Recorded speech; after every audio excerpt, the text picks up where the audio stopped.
Hello, testing mic. Mic is reading. Hello, people in chat. I'm going to switch over my camera. Let's get this going. Now. Yay! Like everything's good. Like it's reading. Also, shows up pretty good on my screen.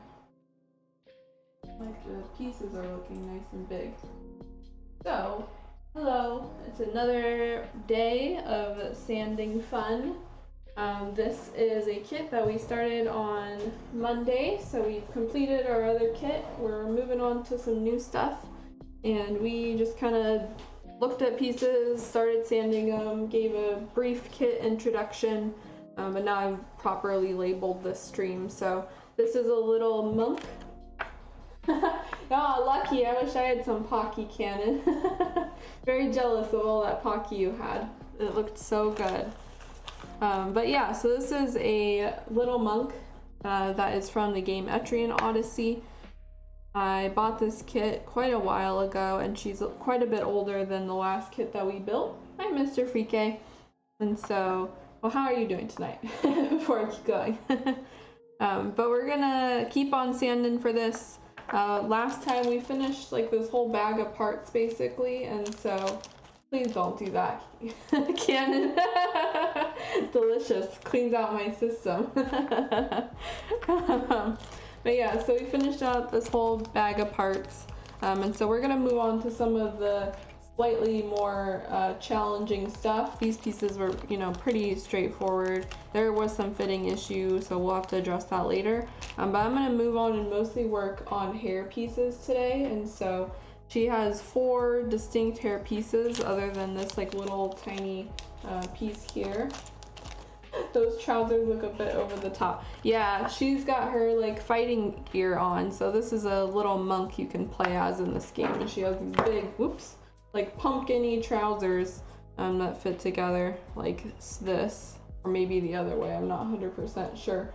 But she's definitely a little bit smaller than the maid kit we worked on. Her head is pretty tiny. You can see it fits kind of in the palm of my hand, and I don't have crazy big hands, so she's really small. Actually, I probably just have a ruler I can show you guys. So her head is like only a couple of millimeters long, or centimeters long actually, so it's about 3 centimeters big, so she's pretty tiny. But yeah, we're gonna work on her hair. She has 4 different hair pieces, and as you guys can see, they have like a bunch of flash stuff on them. Let's see if I can get a clear shot here. Come on, camera. Have to give it a second.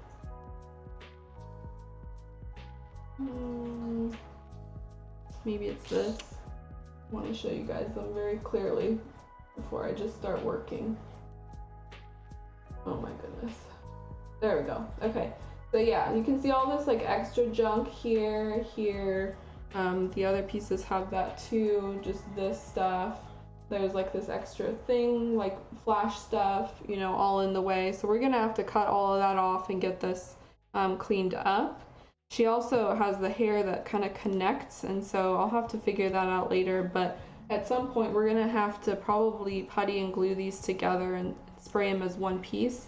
Otherwise they will just be they'll have this line on them, and so we don't really want that when we have this kit built. I think it will kind of look like this, right? And so you can see the line here, and that's gonna have to be puttied over and smoothed out because we just want one hair piece here. So hi Rebel Star, how are you doing tonight?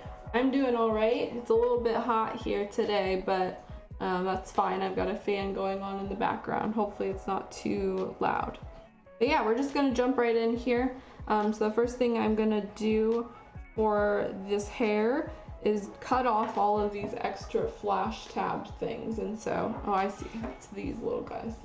All of these have got to go. We're gonna get rid of all those first, and then I'll probably do that to all the pieces, and then just start sanding them down and get them all smoothed out.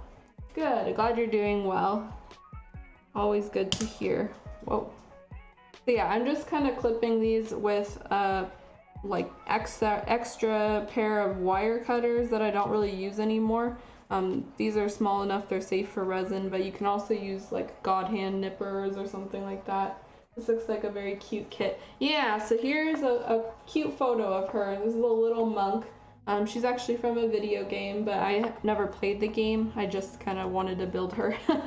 I like the style of the sculptor's kits. So he's got a couple of original characters, as well as some game characters that he has made.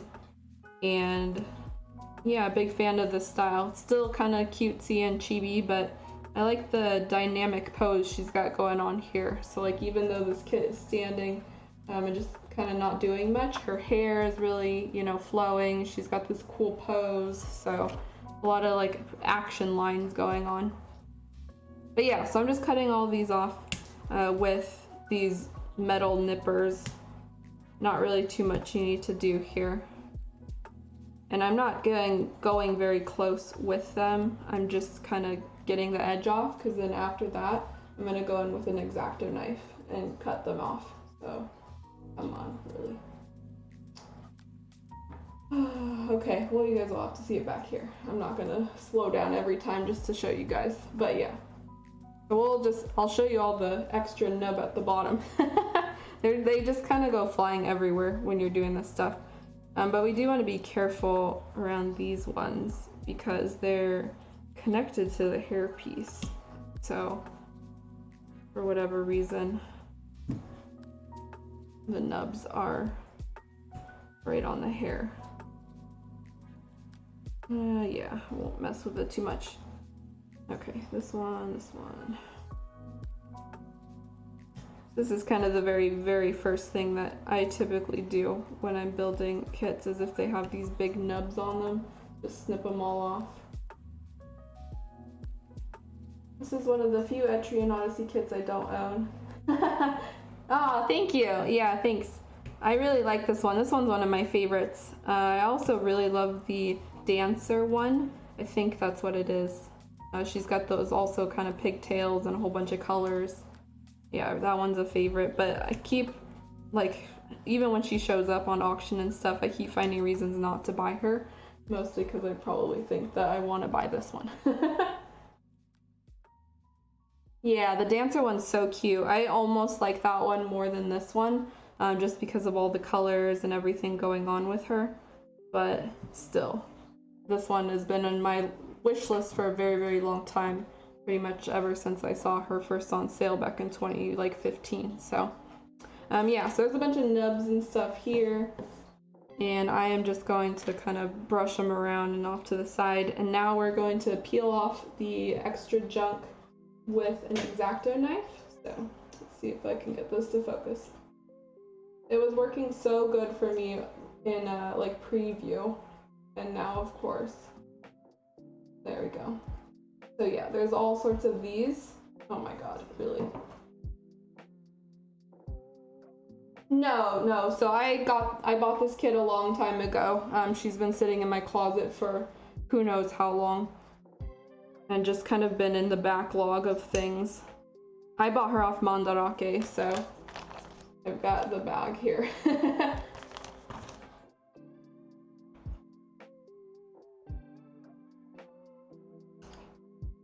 Okay, so yeah, I'm just gonna scrape off these extra tabs,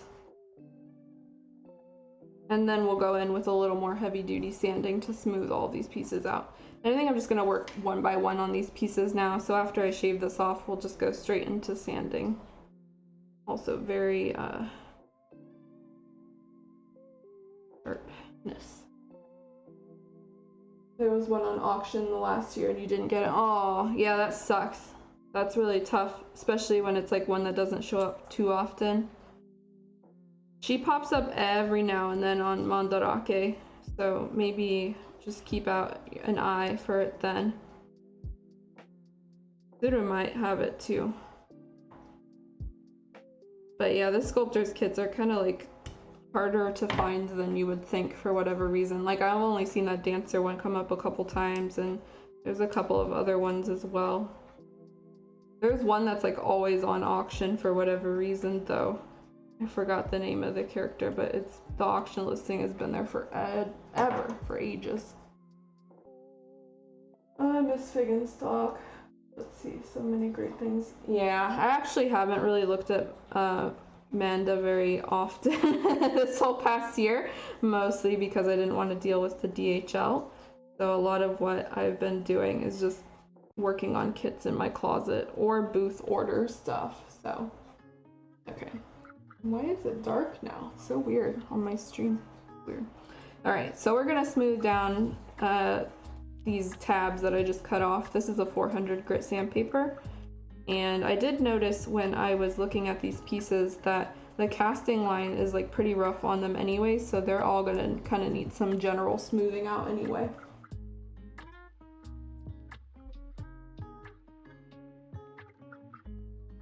Meaning, like, I guess if that's not very clear, when I look at the pieces, the cast itself is not super smooth, so like I can see some lines.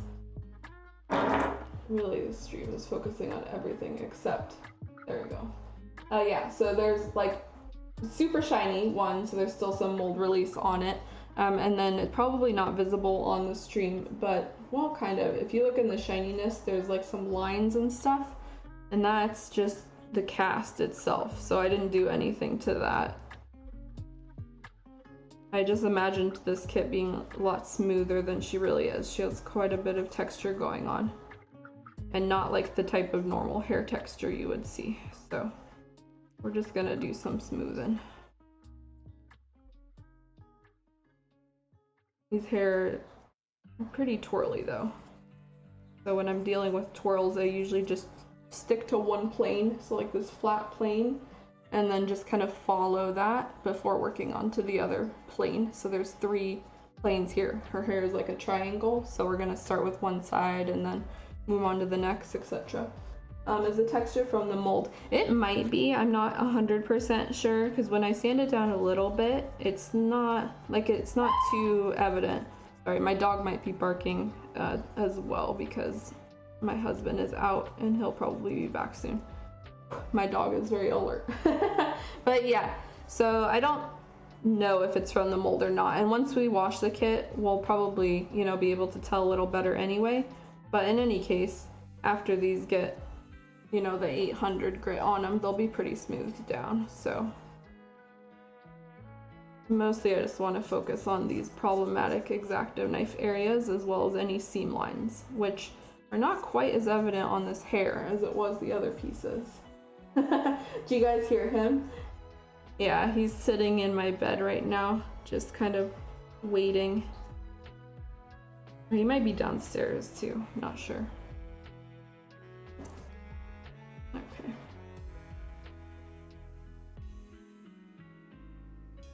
Actually, let me grab my cloth sandpaper. That will probably work better here. So I'm just gonna kind of focus this and rub it flatly. I don't want to bend this paper or cloth sandpaper too much, or else it's just gonna start to change the look of the hair. Luckily these triangle surfaces are pretty flat, so move this as well. Okay. That seemed to work pretty well. But yeah, there's definitely some lines and other weird inconsistencies in this hair. It's been a long time since I've taken this kit out of the closet and looked at her. I've got all my like small kits in my closet on the top, and so most of the time I just end up picking out new ones from there.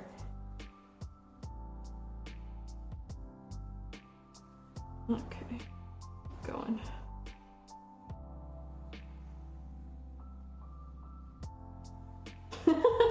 Cannon, you got one too much lacquer thinner. Starting to kick in, huh?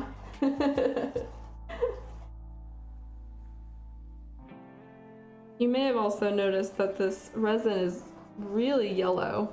It's showing up like super yellow on my stream. It's also that intense in real life, so this is very much like an older type of resin. Not brittle or anything, but just an example of, you know, what you can receive when you buy an original kit.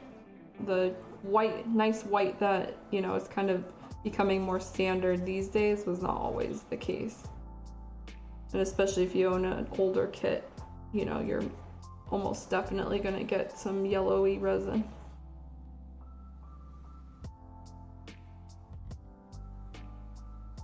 Okay, so I'm just going to kind of smooth it along the next plane now. So this is an all over sanding, and then after that I'll take a kind of a deeper look with the I'll sand it with the 800 and also look for any other scratches and inconsistencies, because this kit did have quite a bit of random scratches and dents and things.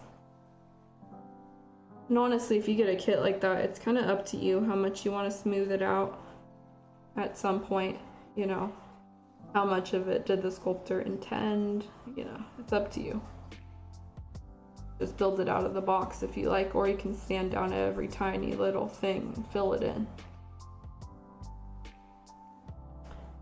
Yeah, so it looks like these are not mold lines, mold release lines. It just looks like it's some minor inconsistencies with the cast. Yep, it's always sanding madness. You would know, it's the majority of this hobby. That's most likely, well, definitely, I'm not even gonna say most likely. That's pretty much all we'll be doing tonight, is just hanging out and sanding. And I did say on Monday I wasn't 100% sure if I would continue with this kit, but the more I think about it, the more I just kind of want to push through with it, so this might be the next one. Well, probably the next one that we're gonna finish on Twitch streams. But I'll try to get some more of the sanding done throughout next week when I'm gone. And that way you guys won't have to deal with, you know, 3 weeks plus of sanding.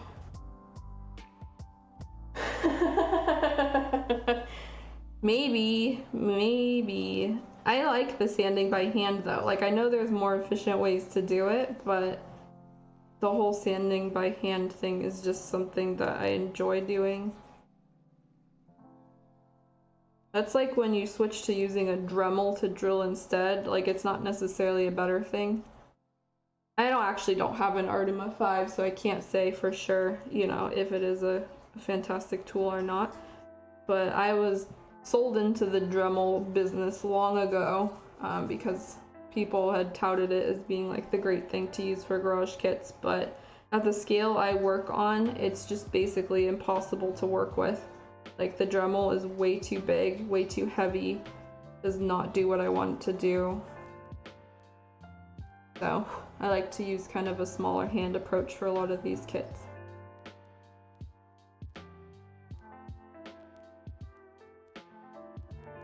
The bigger stuff, maybe. I've got a couple larger scale kits in my stash, so I can see how that would be like super useful for that.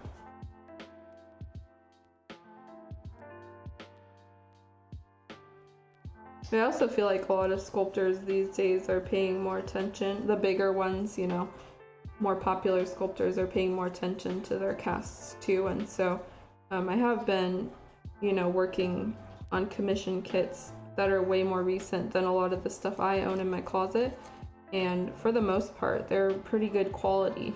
Some of them barely need any cleanup at all, so I think especially a lot of companies now, or not companies, circles are moving to sending off their kit to a professional workshop that casts for them, and so a lot of these older problems just don't really quite exist as much anymore. Let's see. Doesn't bust up that stash.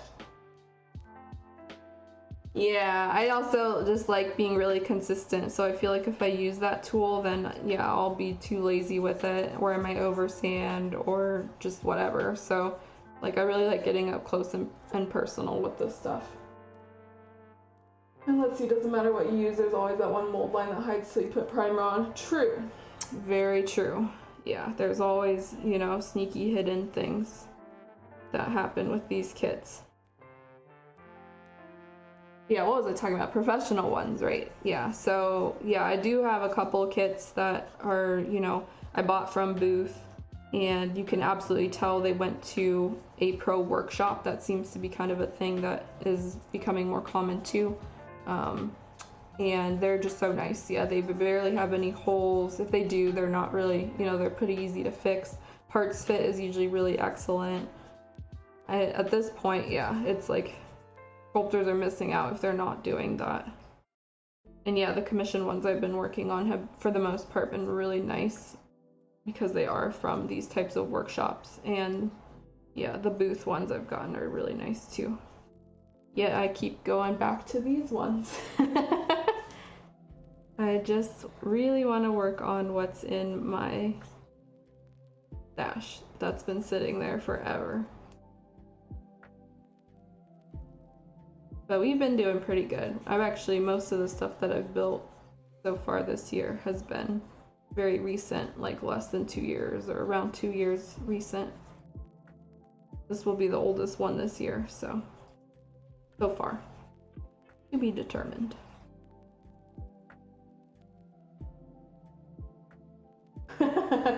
Yeah, well, you know, part of it is the more you buy, the bigger your backlog gets, right? So that's like what I've been trying to avoid as well. I haven't been buying at TFO. I've been trying to avoid Booth for the most part, just because I really want to work through a lot of this old backlog.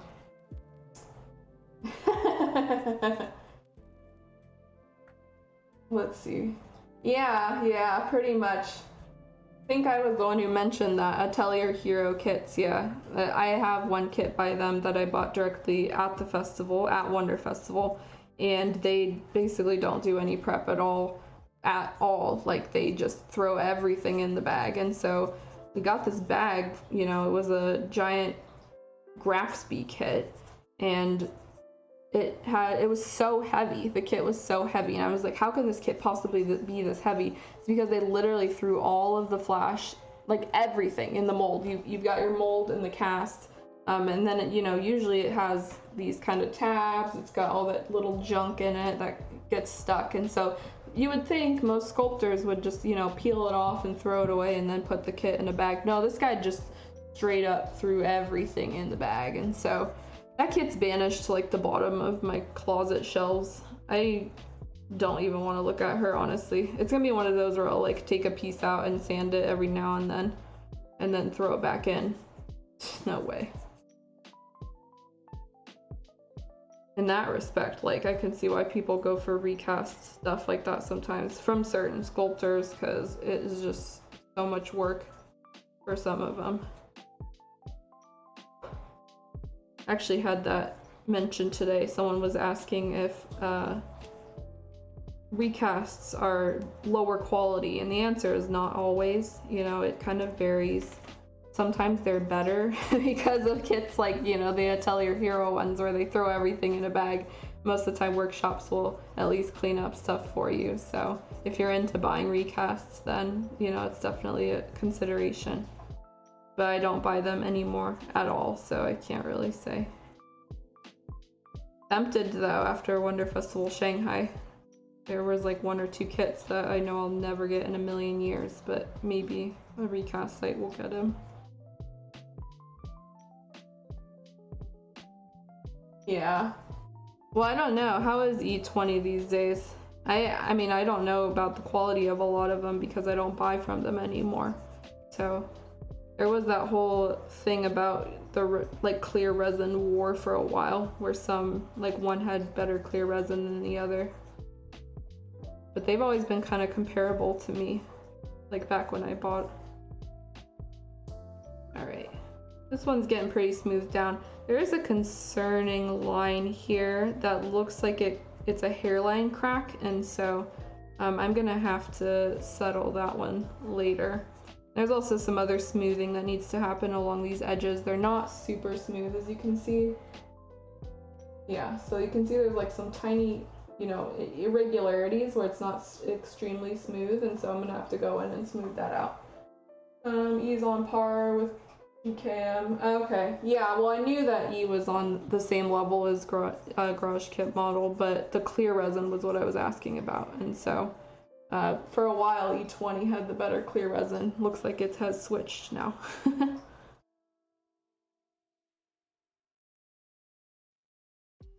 Okay, I'm gonna come back to that and do more smoothing and sculpting later. That's kind of a separate thing than just cleanup, and so some of that will also depend once we get these pieces like assembled and pinned.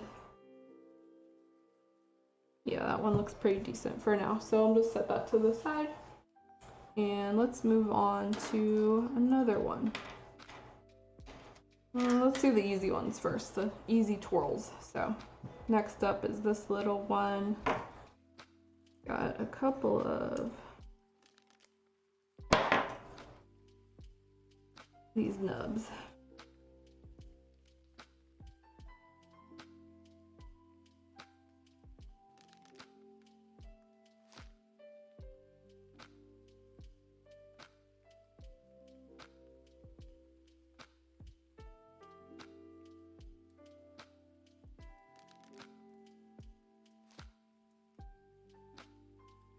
Alright, looking okay. Gotcha, yeah, that makes sense then. Somehow the brittle resin thing feels like it's been around for a long time. I seem to vaguely remember that always being the case with their clear stuff, but... Okay, there's a bubble here, I'm just gonna pop right away because I noticed it.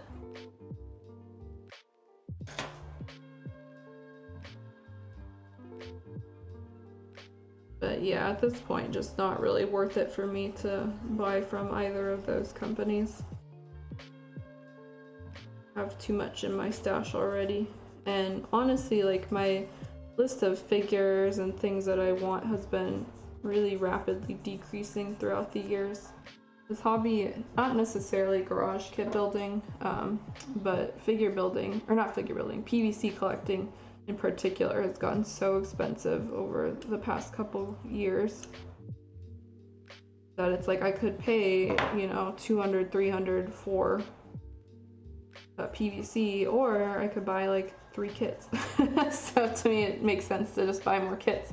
But even then, like, just haven't really been seeing much that really catches my eye that I want, with the exception of some original characters. So mostly because a lot of what is out on the market these days is either like Fate Go, Azurlane, been Fate Go-ish for the very long time now, but it is what it is. Some of you guys own a lot of them, so I cannot complain. The sculptors do it very well. Okay, I just want more Genshin figures. That'll be crazy if some of those licenses get opened up for a Wonder Festival. Not sure how MiHoYo is gonna handle it.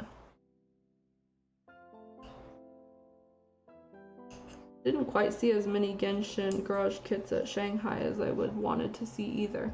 But then again, like anime kits have never really been Shanghai's thing, so. Okay, really difficult brittle-ish resin here. There we go.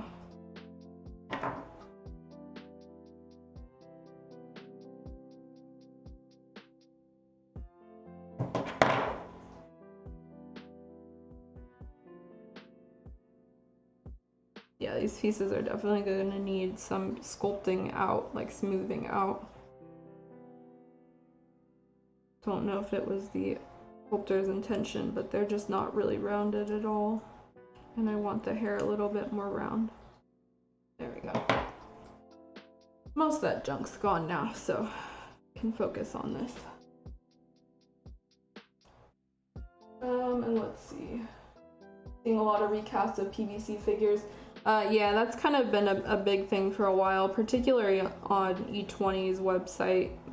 One of their big things is just recasting lots of PVC, and then people can paint it however they want.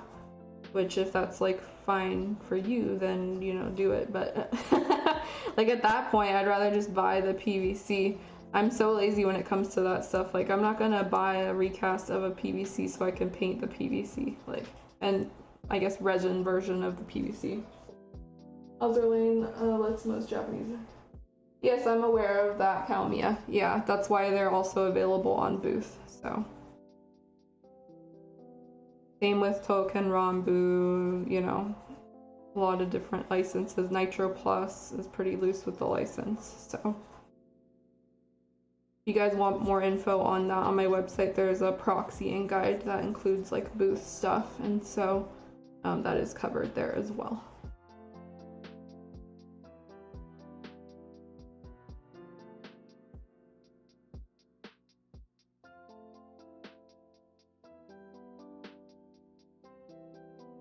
Really a good time if you're into like mobile games and stuff though now, because that's what's making them dollaroos in terms of kits, in terms of gacha. It's the way to go. I'm not really much for gacha games, so I don't play any of those, but now that I play Genshin I understand. Okay, gonna have to go with the cloth one on this one.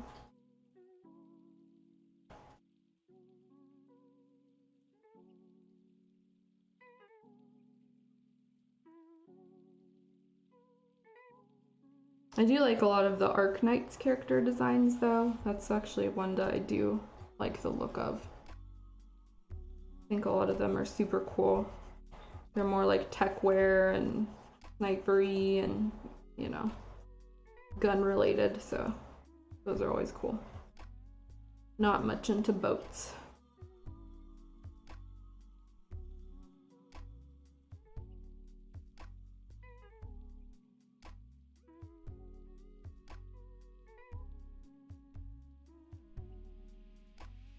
Okay.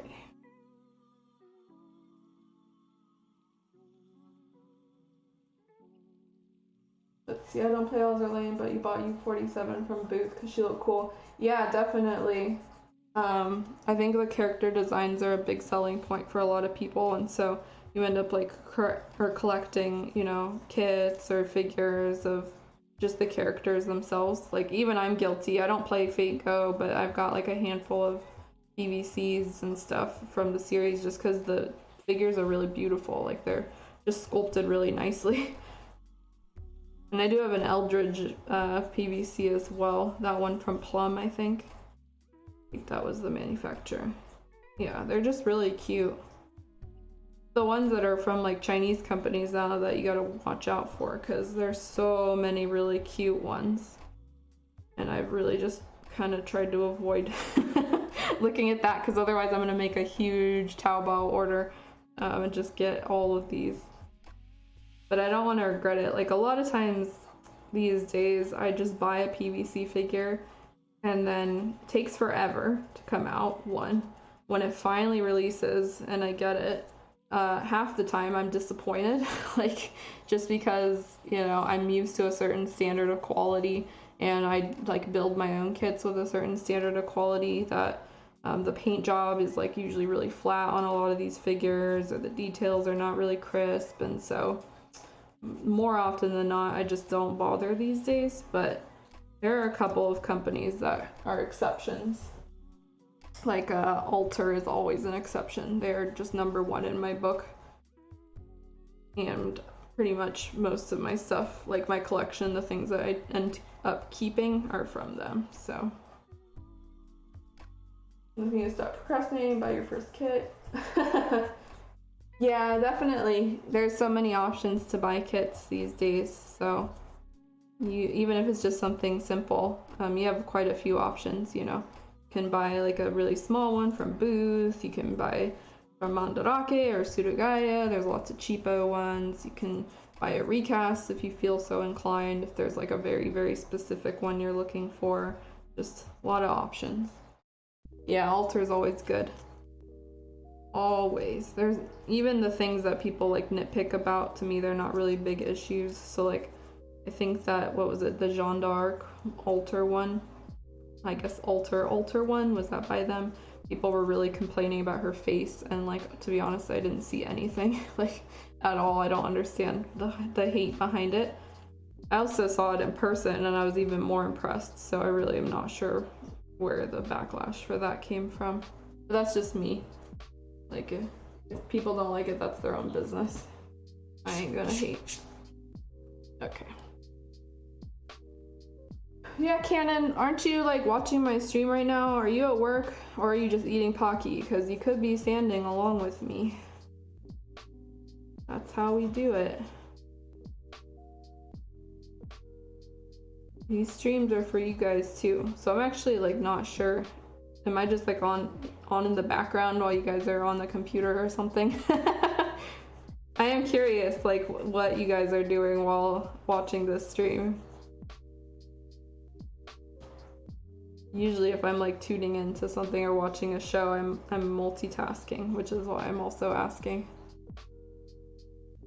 Cleaning your desk and trying to organize your loot. Hey, yeah, that works. That's also related. That's just like putzing around on the workbench, which I do as well, so can't complain with that.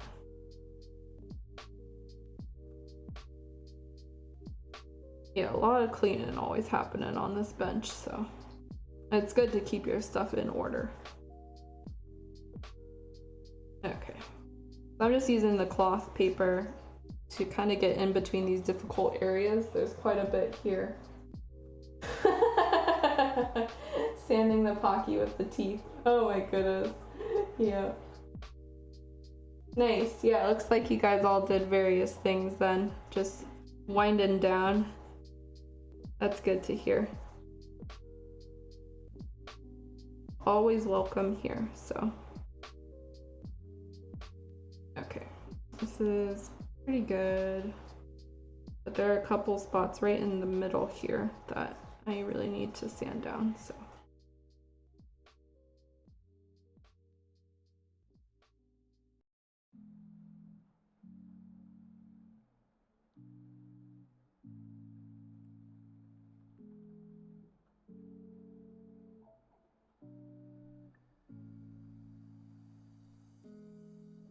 This kid's gonna be a cutie when she's done. I already know it.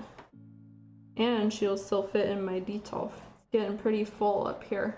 I have a shelf up here in my like work, or not shelf, a detolf up here in my workbench area. It's pretty much filled with most of my more recent stuff, with a few exceptions. But it's getting very full. That's why I keep building these small ones, because then I can just shove them in here. Let's see. Yeah, us garage kit people, we tend to get people into the hobby. It's like a drug. You know, you gotta be careful around us. Let's see, your streams fall right into dinner time. That's good. Maybe watch around dinner time. Ugh, yeah, Cannon, that sucks. I did 50, 60-hour weeks for a while. But that was the most I could handle. I don't know how people can handle more than that, because even those were just so exhausting. Pretty soon though, I'll be back on a crazy schedule when school starts, so that's kind of why I wanted to do these streams as well. Get myself into the habit of still building, because otherwise you're just so tired, like you said, and you know, you don't really want to do anything when you get home. But now it's an obligation, so. Okay, so I'm doing some minor correction here, and also just sanding down in the middle. In the inner part of the hair, I guess is what I meant to say. There's some roughness here.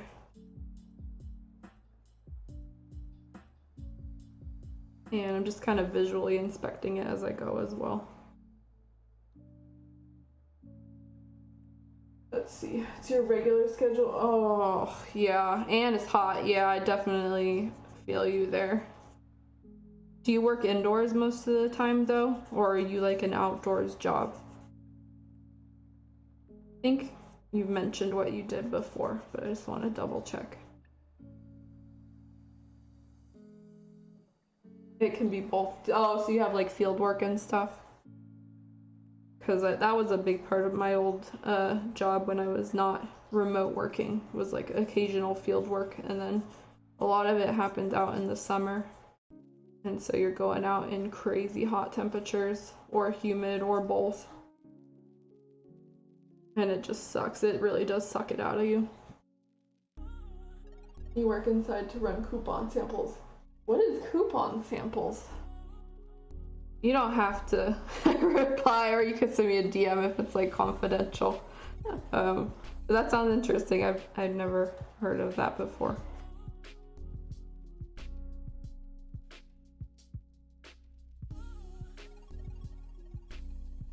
Okay, that's getting pretty good. So that's pretty smoothed out too at this point. So let's see. Show you guys real quickly. Pretty cute, pretty smoothed out, nice twirly. There actually wasn't too much seam lines and stuff on this one, or too many seam lines on this piece, so I'll give it another look later. There's still a couple areas that I want to kind of smooth out right around here. You can see it's not super smooth. There's kind of this like flattish area. A lot of when I'm working on like twin tails or hair strands and stuff, I really take the time to make sure they're totally smooth. Just because it looks nicer when you have the kit assembled. It's really nice and fluid, so we'll do that later. Gonna go eat. Okay, sounds good. We'll be here sanding. We're gonna move on. Well, I'll do this one first. It's definitely a lot more complicated, this piece. There's two different like hair tendrils and then this kind of square here, which will just fit in one of these two. I don't think it's this one. I think it might be the other one, but oh, actually it might be this one. Somehow we'll have to get it in there. I think it's something like this. So there is a diagram though. Let me show the parts real quick. So nice used part sheet, but the hair is listed on either side. So let's see. This will be her left hair that goes with this twirly, it looks like. Yeah. And then the longer twirly goes with this one. Yeah. So it looks like she had so much more hair in the photo, but really it's not. So yeah, I was correct then. So it's gonna be interesting. I wonder if it goes over or under. Looks like under. Or yeah, under. Anyway, we'll do lots more of that later, because those pieces are gonna have to be like puttied and glued and assembled as one piece, so we get rid of that line. But we're gonna work on this for now. Yep, lots of sanding. Back in the regular old prep stage. So it enters these phases, you know. Get a couple kits sanding, and then everything's painting, and then repeats again and again. I think I took out a little bit more of a chunk than I meant to with that one, but that's fine. We'll just add some putty in there later, because we're gonna be puttying out everything anyway. Yeah, it's too big of a chunk. Resin's a little more brittle than the past couple kits I've worked on. It's so slimy, like feeling it is just kind of like semi-sticky, so that's always fun. Okay, this one also has seam lines, so you guys will see me kind of sanding along the edge of the hair.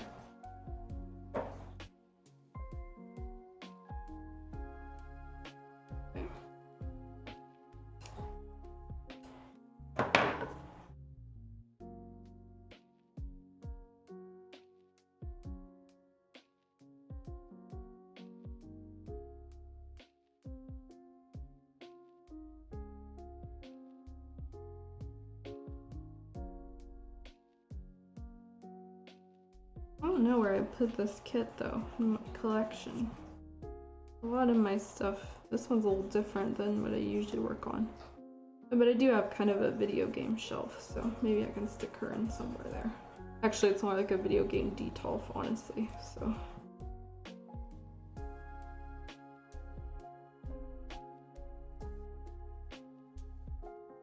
Okay. Quite a bit of these extra tabs left over on different planes of the hair, so I'm just gonna kind of spot treat and see things as I go.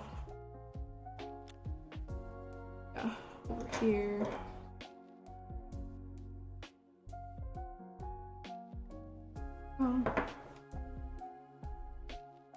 Once this hair is done, we only really have a couple of small pieces and then her clothing, the rest of the clothing. So that will be good. I'm pretty sure I can wrap this up in a decent amount of time, a couple more hours probably. So next time we meet, I'm hoping that it will be done.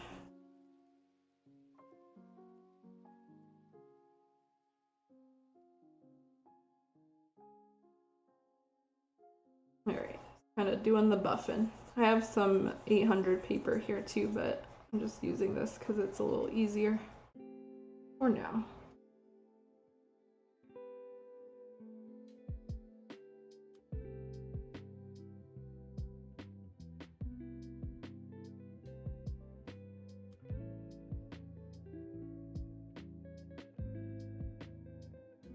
Yeah, there were 2 other kits I was thinking about building in place of this one, but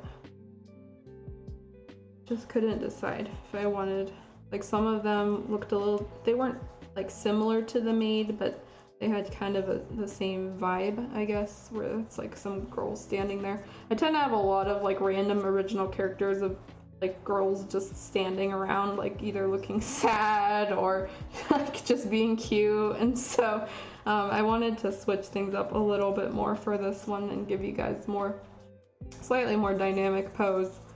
I don't have anything crazy. Most of the kits I have are kind of the same style, so this one kind of fit the bill of being a little bit different, but still fun to work on.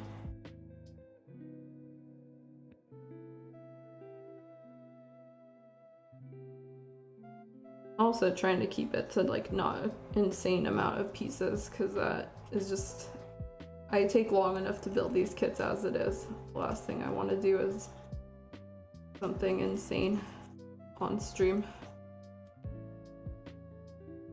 Maybe someday though. Okay. Also, some of those ones just require so much time, like magnetizing everything. The kit I'm working on now as a commission has a lot of pieces, and so the pinning stage is taking me a while. You gotta do all the magnets and yada yada yada. Okay. Alright, gonna go in with the cloth again. Might clean up this cloth in a little bit though. Oops.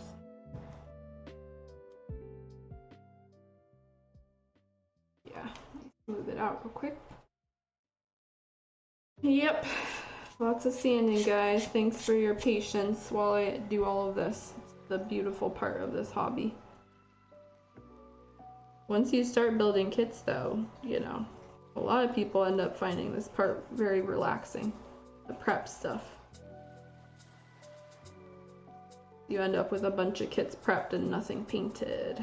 That's pretty common.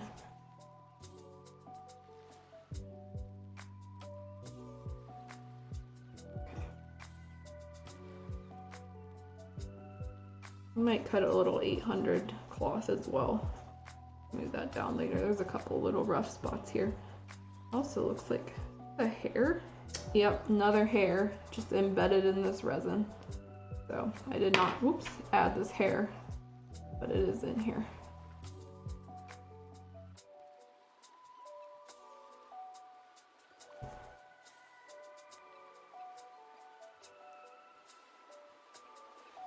Hey Dragon, this stage is your favorite part. Do you build kits or are you just like watching people sand? Because I love this stage too. I really like all of the prep. I like doing the sanding. I like feeling the sand, like the resin dust on my hands. It feels the most like tangible, like you're changing the kit and doing things to it and actually building it, which is a big part of why I continue this hobby. Yep, we love that hair. Especially this kind of crazy twirly hair. one will be fun to airbrush. A lot of shading potential on this one because she's got lots of, you know, little hair strands and some nice shadows we can add in, like along here. You meant building. Yeah, I definitely feel you then. Absolutely.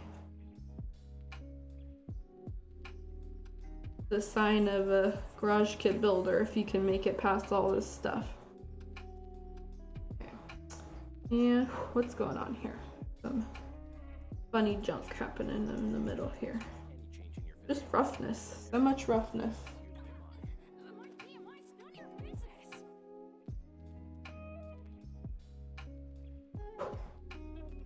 Looks like some possible bubbles too, so I'm gonna wipe this down real quick with a Q-tip. Yeah, not really bubbles, just general roughness. Texturing, I guess. That's not meant to be there, so I'm gonna have to go in and sand this out a little bit.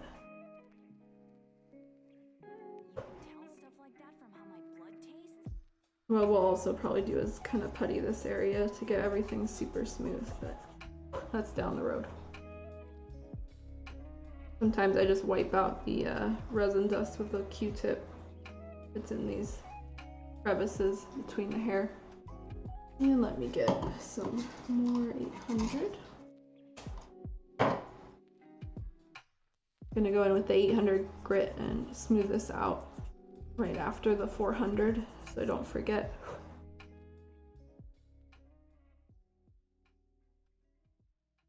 Yeah, there's gonna be a little bit of puttying needs to happen. I think there's also a bubble here.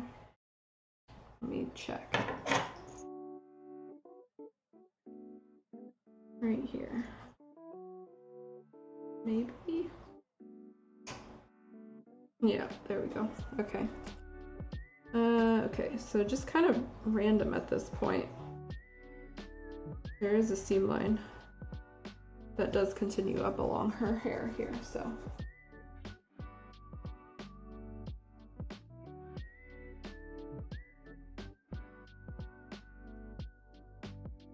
Have you guys finished any kits recently then? Some of you builders in here. Always curious to see what people are working on. That or what you're working on. That's always fun.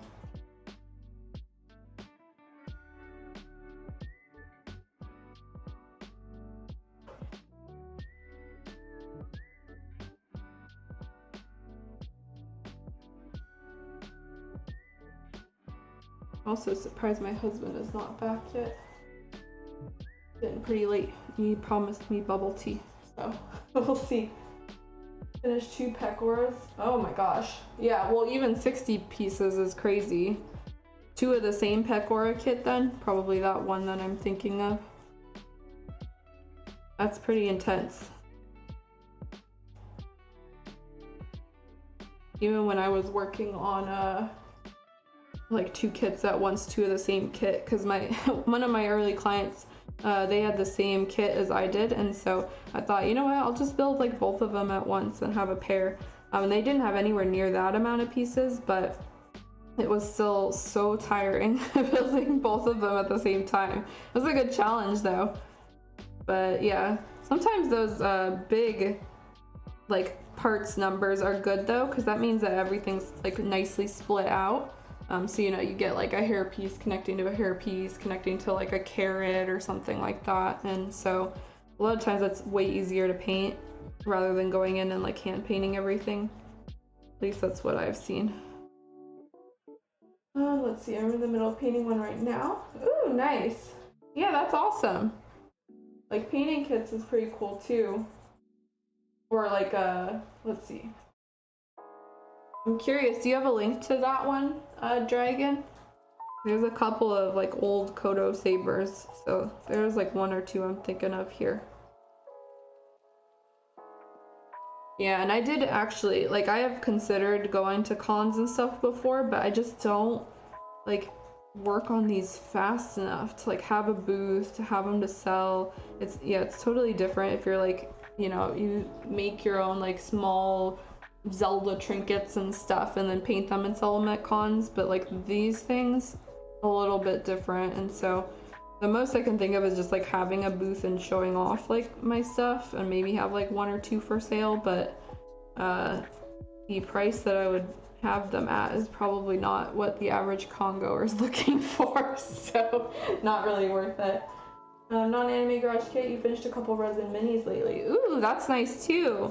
Resin minis are a whole other ball game too, because there's, you know, so many different little techniques you have to do on them. You don't have, like, just, it's totally different. So I find that really interesting, people that, you know, build minis and have these cool washing techniques and stuff that they do on them. Because there's a lot of things that I want to try on kits that, you know, might not work because of it working on a miniature or vice versa. So I'm always like, I don't care what people paint, I still like looking at it, whether it's like a tiny mini or, you know, a giant kit. It's always cool to see people what they're working on. Let's see, some digital sculptors go a bit too crazy when separating parts. Yeah, definitely have gotten that feel with a couple of the more recent stuff that I've seen / purchased. It's like, just because you can, sometimes like don't. But I can't complain. Like, I would personally rather have more parts and a better parts breakdown, as long as those parts fit well, like already, than pieces that I have to go in and like manually take my time and hand paint. I really do these days try to like to airbrush as much as I can on a kit before, you know, moving into the enamel painting and, you know, all the detail stuff. Because the masking and everything just takes so long. So if people can break that down so I don't have to mask as much, then bless. I would much rather have that. You found it. So you really enjoy anime garage kit streams at the moment. Hey, yeah, that's great. It's always great to like diversify your talents and stuff too, and just like your interests.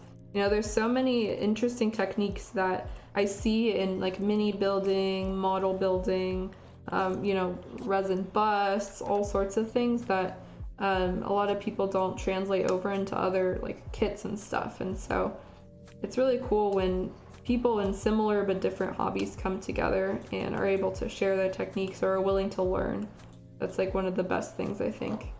I've definitely done some weird stuff on kits that I don't see other people doing, just because it's like from a slightly off branch niche of this hobby. So let's see, you found it. Hey, yeah, that's so funny. That's the exact kit I was thinking of. Like, it was a very like distinct Saber from Hobby Japan. There's that one, and then there's one in her swimsuit, the like one-piece swimsuit, and that's the other one I was thinking of.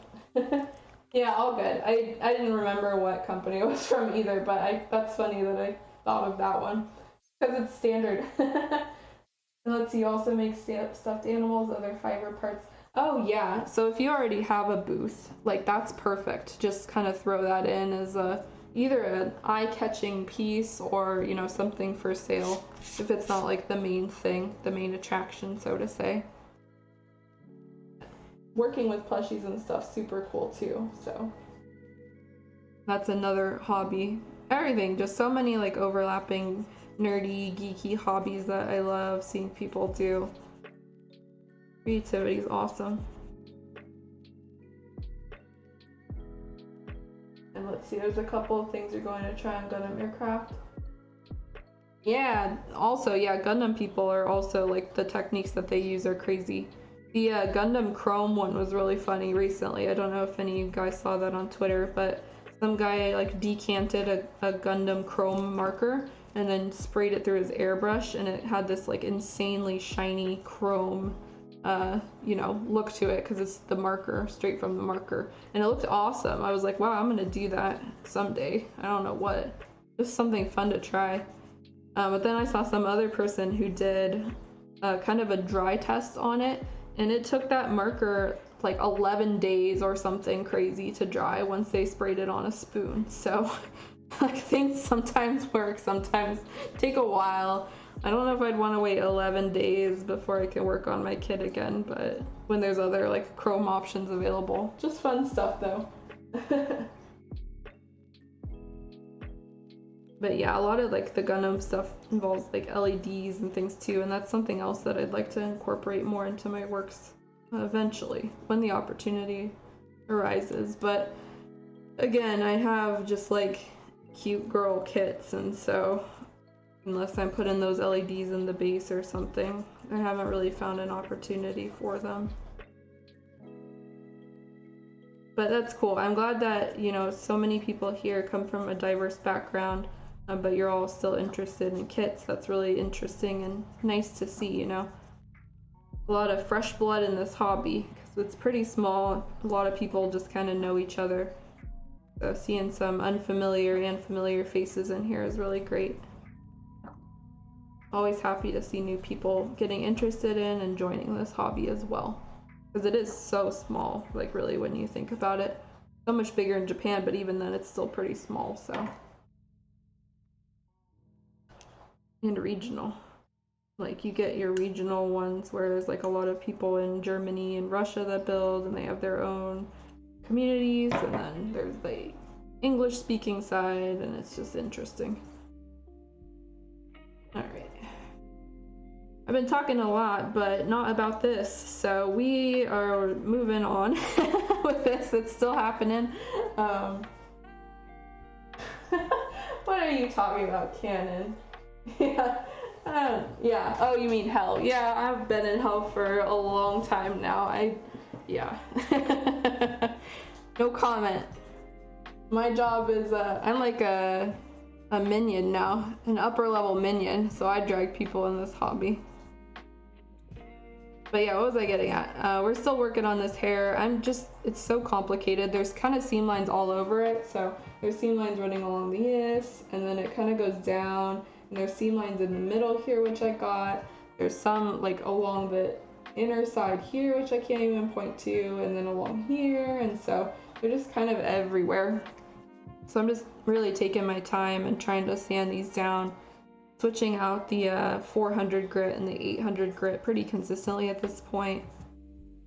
But we're making good progress. We've pretty much got this one and this one done, and then need to work on this little twirl here. Too much choice. You should pay someone to choose a kit. I have actually gotten that before. I've gotten the, you know, I don't know where to start because there's so many kits out there. Type of question / you know, remark, and my advice would be to just find something with kind of a simple parts breakdown. Obviously nothing with like, you know, more than even 20 parts. I would say if you could find something with less than 20 parts, then start there, because once you get up into that higher parts level, it gets complicated really quickly. And so if you're not, you know, if you're not familiar with pinning, if you're not familiar with magnetizing, or parts fit, that could be an issue. You're going to spend a lot of time trying to, you know, get everything to fit or get it pinned. And so start small. I have seen like comments to start with a kit that has a lot of skin tone, because that way you won't have as many colors to choose from. And I'm not sure how I feel about that. Like, obviously it's up to your personal preference. If you want to work on like a bikini kit for your first kit, then more power to you, like do it. But skin tone is one of those things that I think a lot of people are really particular about. And so if, you know, you go into this and you're not 100% sure how you want to paint skin tone, or if it's something that bothers you or that you're nervous of, I wouldn't start out with a kit with a lot of skin tone in the very beginning. Ideally something that only has, you know, a couple of main colors, maybe, you know, a few accent colors.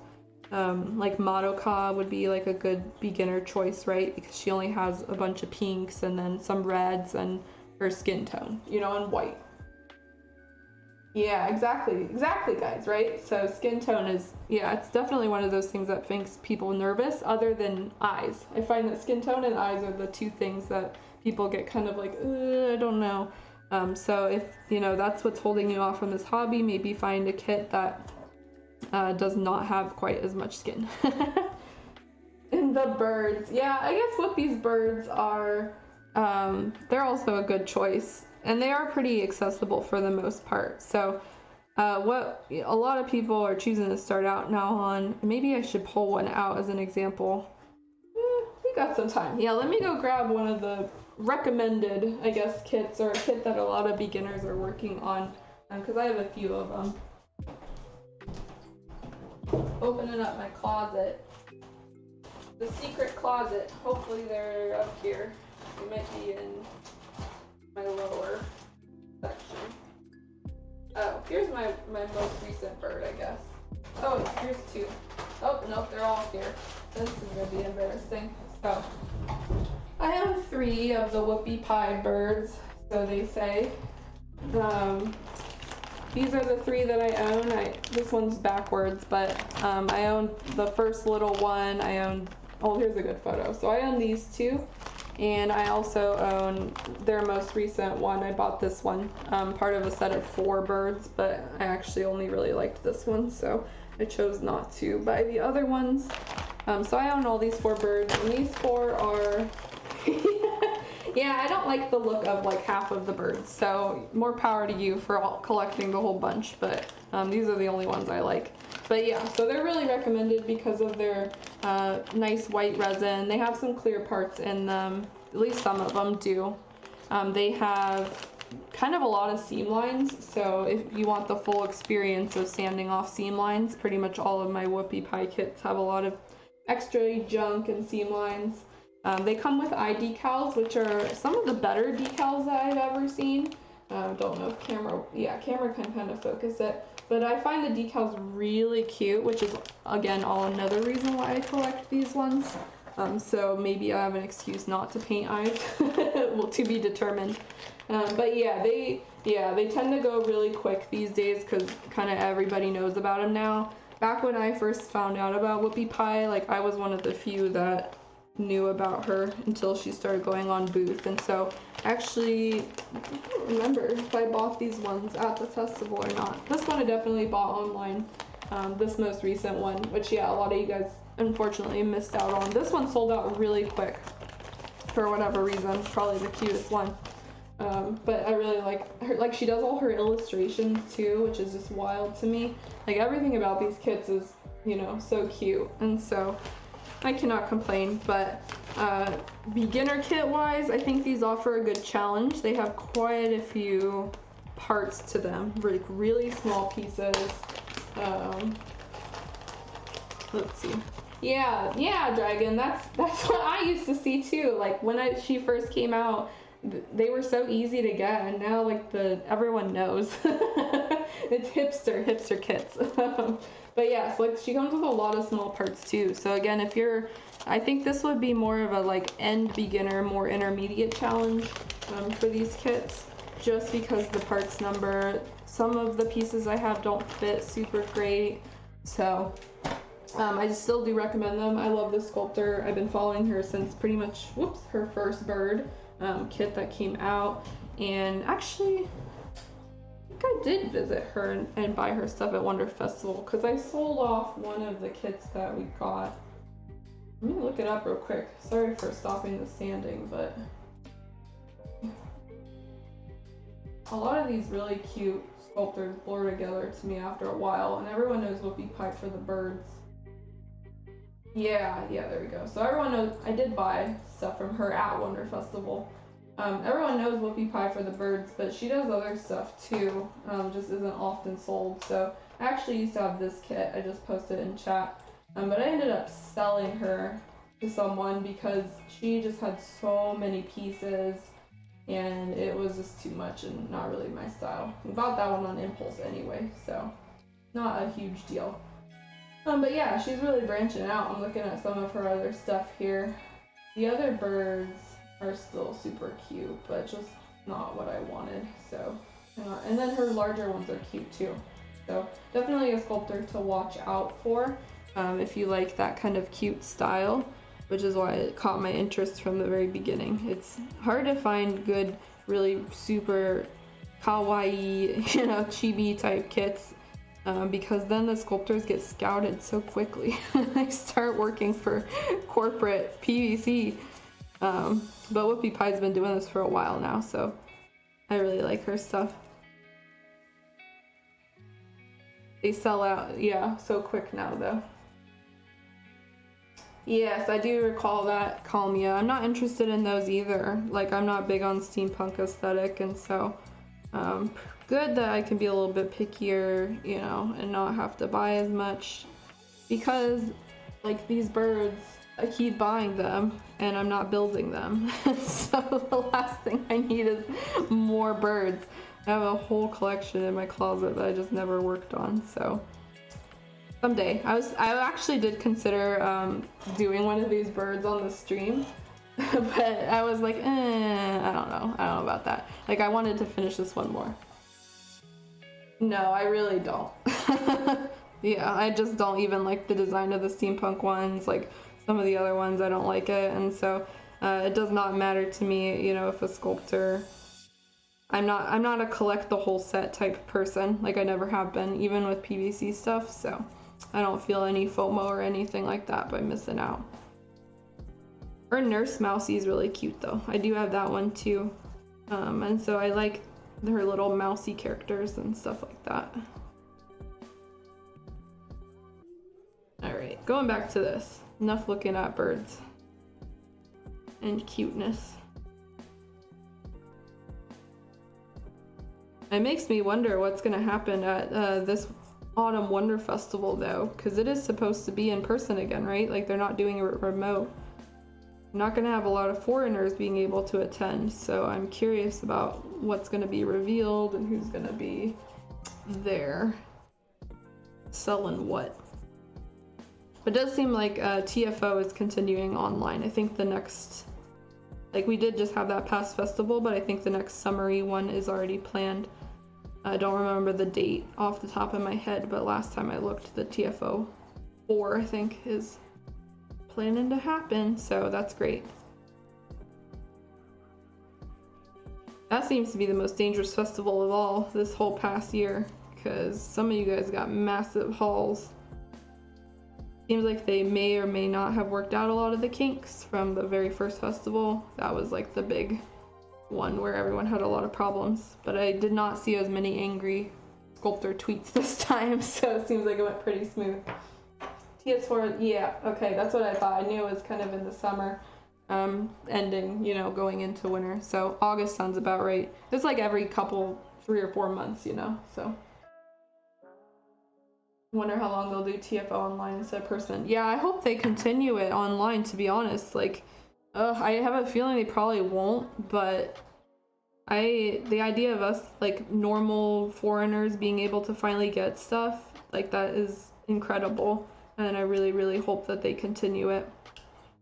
In Japan, like, the sculptors and artists do recognize and know that they are also dealing with scalpers. Like, that's a very common thing that they notice, and have to complain about, you know, is that their stuff gets bought up and then just resold on Yahoo auctions or wherever immediately. And so I imagine that TFO actually solved some of that issue as well, where people are, you know, don't have to complain as much because it's pretty much a free-for-all just online. Let's see, 2 is still a mess. Okay, yeah, that's good. Yeah, I didn't see really any complaints this time about the third one, so if they worked it out, then maybe I'll finally finally deal with it. I just don't see anything that I like on there, so there's just so much, you know, of the Fate Go stuff, and pretty much, you know, all you guys and all my friends who bought from TFO just bought a bunch of like Fate Go things, and so not really what I'm interested in, but we'll have to see. And let's see, you want a trip to Japan after COVID? Yeah, I'm not sure how soon Japan is planning to open their borders. I got the feeling that it wouldn't be probably until 2022 at the earliest. Their vaccine rollout has been really slow over there, supposedly to a point where it's, you know, causing a lot of contention between like the average Japanese citizen and the system, because things move at a glacial pace in Japan, and so a lot of people haven't gotten their vaccine yet. This may have changed. The info that I was like reading about was quite a few weeks ago, so maybe they've changed that now. But you know, from what I could tell, it seems like they probably wouldn't even start allowing foreigners in more often until next year. which sucks. Like a lot of people I know had trips planned. Some friends of mine, they had their honeymoon scheduled back like in 2019, and then, or no, it was like, when did they were planning it in 2020, yeah, but it was like early because the wedding was supposed to happen and then it didn't, and they were supposed to go to Japan and then that didn't, and so now like who knows when they'll be able to go. I'm just thankful I was able to go before COVID, because I went in 2018 and then I wanted to go again, like, you know, and then all of this happened. So let's see, depends how the Olympics goes too. Oh yeah, I didn't even recall the Olympics. Yeah, that was another thing that they were still like, should we cancel this? Are we gonna go on with it? Yeah, I don't know. Are those still planned, the Olympics? Does anybody know? I think last I heard they're still gonna go on. You just cannot forget this person. And poor Japan, like even when I went, so I went in February of 2018, they were preparing for the Olympics back then. Like they had entire sections of road blocked off. They were like basically, you know, creating new ways to like get foot traffic in, because that city is crowded enough already. Like with Olympic traffic, it was crazy. And so I think it was in like Shibuya or something that they had completely like changed the layout of how pedestrians were supposed to walk, and there was all sorts of construction everywhere in preparation for the Olympics. So it's just kind of like, you know, and then poor Japanese citizen has to deal with that. And who knows, yeah. Such an insane thing to do. Yeah, it's just crazy. The whole, everything's crazy. Akira Sadas. Yeah, that's one of my favorite movies. We should have known. We should have seen it coming. Yep, we can learn a lot from Akira. I need to rewatch that movie. It's been a hot minute since I watched it. But on a while I was like on a kick. I watched that movie so long ago. And then yeah, every now and then I pick it up again and I watch it just because the animation is so beautiful. It's such a beautiful movie. The music is gorgeous, the animation is gorgeous, just everything about it. I love it. Same with Ghost in the Shell movie. Like that movie is so good. Really like those old school films, hand drawn style, you know. More recent, Japan sinks 2020 salad. I don't know about that. Yeah, that sounds scary. Unless you're referring to that one anime movie that I think I'm thinking of. Let's see. The Tokyo Olympics in Estonia. I have no idea what you're talking about. I'm just I'm sorry. You got to see Akira and Ghost in the Shell in theaters 2 years ago. Oh, that's awesome. Yeah, I imagine the theater experience was like insane. There's something about seeing that type of animation on the big screen that's so immensely satisfying. The only like big anime films that I've seen on screen are probably, what is that one filmmaker who did like, oh god, what is it called? Something you. He does like the really beautiful scenes and the sad story. Like, maybe you guys would know what I'm talking about. Usually there's heartbreak involved. The same guy who did like, what was it, like 5 centimeters or something. Yeah, Your Name. Yeah, that's what I was thinking of. It was like Your something. Yeah, that director. So I saw that one, and then what was the other one? Weathering with You? Yeah, Kimi no Wa. And I think Weathering with You was the other one. So I saw both of those in theater, just for the experience of seeing it in theater. Let's see. Seeing both Akira and Japan sinks 20. Yeah, honestly, it might still happen though, Salad. We're not 100% sure here. I just don't see how that's gonna happen unless people, like, you know, they don't even have foreigners coming in. How are they suddenly gonna allow the Olympics? A whole sus situation. And yeah, back on movies, yeah, I saw both of those, Weathering with You and Your Name, Kimi no Wa, in theater when they came out. And those were pretty good, but I'm just not really a fan of that director. So, they're definitely not my favorite movies. I would probably not watch them again. And let's see, you have a first, sorry, Rebel, I just kind of glanced over your comment, but you're bright red. I have a soft spot for the first Pat Labor movie. I actually have always wanted to watch Pat Labor, but I never have, and so I need to remember to put that one on a list. It's a very classic, film, and then the whole series, and some of that animation is insanely amazing for its time too, but just haven't ever really been in the right mood, or I think of it and then I forget. Yeah. Surprisingly, I'm actually not much of an anime/movie watcher. I'm much more of a gamer/manga watcher, or manga reader, I guess.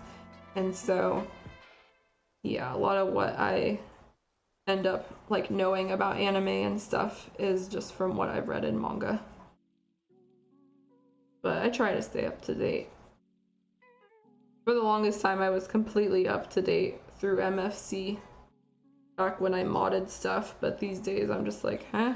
More REM? Okay.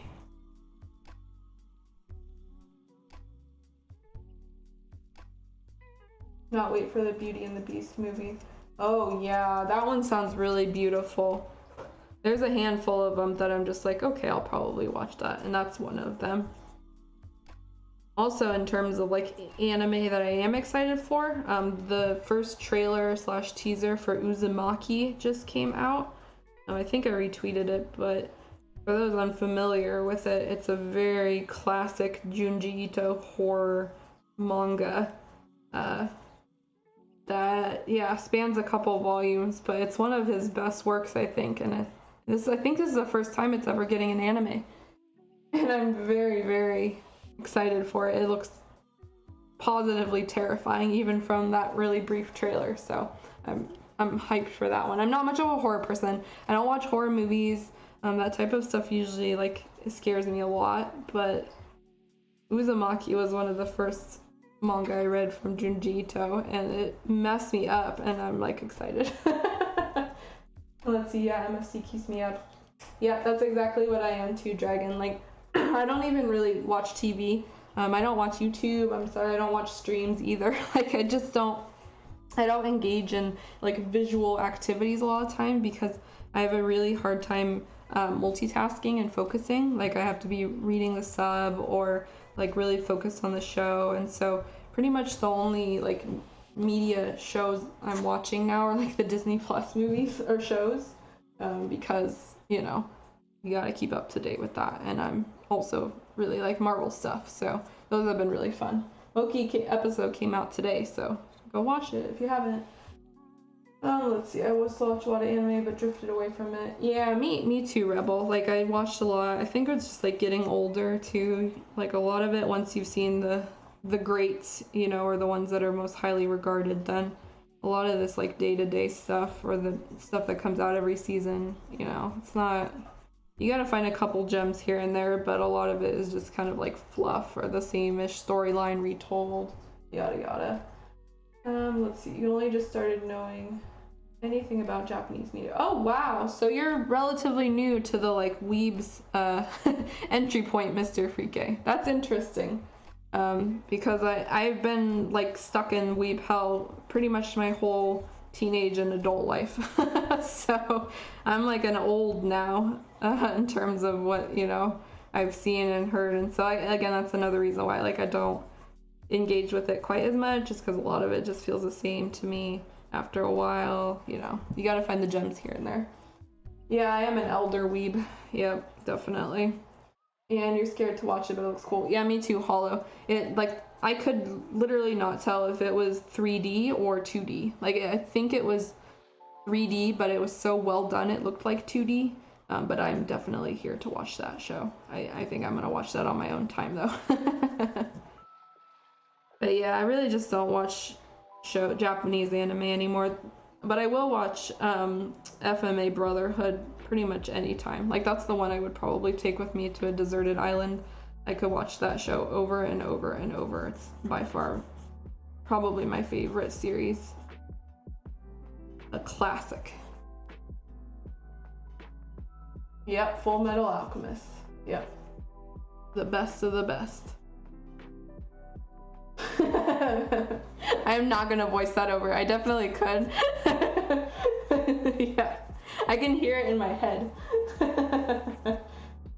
You're an absolute noob and you're 35. Hey, never too late. Never too late to get into this hobby. I do find that like anime and fandom, like in this type of thing, runs a bit younger, and so there's plenty of older people in this hobby as well. You know, I'm younger than 35, but I'm in a similar range as you. But a lot of people that I end up talking to, like about this type of hobby, are, you know, in their 20s, or it's pretty young. Like if you like anime, it typically scales pretty young, and so there's a lot of good stuff out there that you are gonna be, you know, introduced to. And so if you haven't watched FMA Brotherhood, check that one out, because that's like the #1 in my book, and just beautiful, like amazing series. It has 2 of them, Full Metal Alchemist does, but Brotherhood is like the official manga adaptation, because when the first series came out, the first anime I should say, the manga wasn't finished yet, and so it only ran up to a certain point, and then it kind of did the like whole Game of Thrones thing where it went off on its own plot point and did its own thing. But FMA Brotherhood is the like actual manga adaptation, and so that one follows it pretty closely. Yeah, you won't regret it. You will not regret it. It is considered one of the best anime that has like ever been created. So, and that's not I'm pretty sure that's universal. That's not me spouting my own opinion. Like it's like in the top 5 in terms of ratings everywhere. Let's see, Aria is your chill out series, but even that's older. Yeah, I remember when Aria came out, and I never watched it, but I have a friend who really loves that series, and it's like a beautiful, calming slice of life, you know, friendship, relaxing oceans, and, you know, gondolas and stuff like that.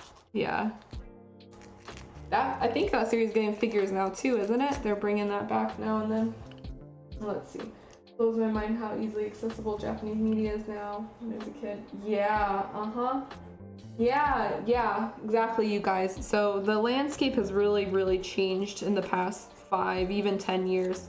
You know, when I was growing up, like this stuff was really hard to find. Like you have to go to a store, you'd have to like go to New Type, like order New Type and find out what's new and coming up. You couldn't just like go online and look up the newest stuff, because that didn't really even exist yet. It was so much harder to find merch. Like you're pretty much proxies, they were not a thing. Like Ami and Mandarake, like did they even have English sites back then? I have no idea. Like I was too young to know. I had to like order my overpriced Fruits Basket plushies from eBay. Like that's one of the years when I was turning, you know, into a teen year. I asked my parents if they could buy me Fruits Basket plushes. They were those UFO crane plushies. That was all I wanted for, I think it was like my 11th or 12th birthday. And they were so expensive, because not only were you dealing with, you know, like the fact that it's pretty much impossible to find this good outside of like Japan, but it was also a UFO crane game machine. And so like they were, yeah, I still have them. I have them somewhere. I never got rid of them. They're absolutely vintage now, especially since Fruits Basket is popular now again, because it got the anime remake, which I am waiting until that whole series is finished so I can just binge watch it and cry myself to death, because it has been out for a while now, the remake. But I gotta wait till it's all done. I can't handle waiting. I'm gonna binge it all. I think it's almost done though. I saw that the mangaka posted kind of a finale image on her Twitter, and that one made me so sad. Every now and then I read that series again and I cry like a baby. It's one of my favorites. Keep promising Aria Nendo's not delivering. Yeah, that's what I thought. I thought they were supposed to have some Nendos coming out. I thought I remember some scales that were supposed to come out. I don't remember if they did or not, but like Aria is one of those that has been neglected a long time. in terms of like not great merch, but it has a very dedicated following, so they need to get on it. Let's see, I reread the manga when the remake started. Yeah, that was about when I reread it as well, because I don't own a lot of manga either, but I own all of Fruits Basket, and I read it, I think, a couple months before the anime came out, and I didn't even know the anime was about to come out, and so I just, I decided to reread it. Yeah, big time feels. Big time feels. I would love more garage kits of it, but it's just such a, like, it's difficult for shoujo series to get figures in general. It really is. Whatever it is about the licensing, like Cardcaptor Sakura, kind of an exception here, because they, are making all these crazy figures. Sailor Moon, Bandai or whatever always has their clutches in that, so you'll always get stuff for that. But any other series like that, really all we can count on now is Hobby Max, and so they made that really nice Chi figure. They're making Nana figures that I saw at Shanghai Wonder Festival. It's like the series, shoujo series Nana. Both Nana and I guess Nana, so like Hachi and Nana, are getting a figure, like a PVC figure, and I am probably going to order that, if I'm being honest. Like, they look beautiful. They look like they're in the style of, the manga. And that series is such a guilty pleasure, so I'll probably order that one. It's just they're really cute.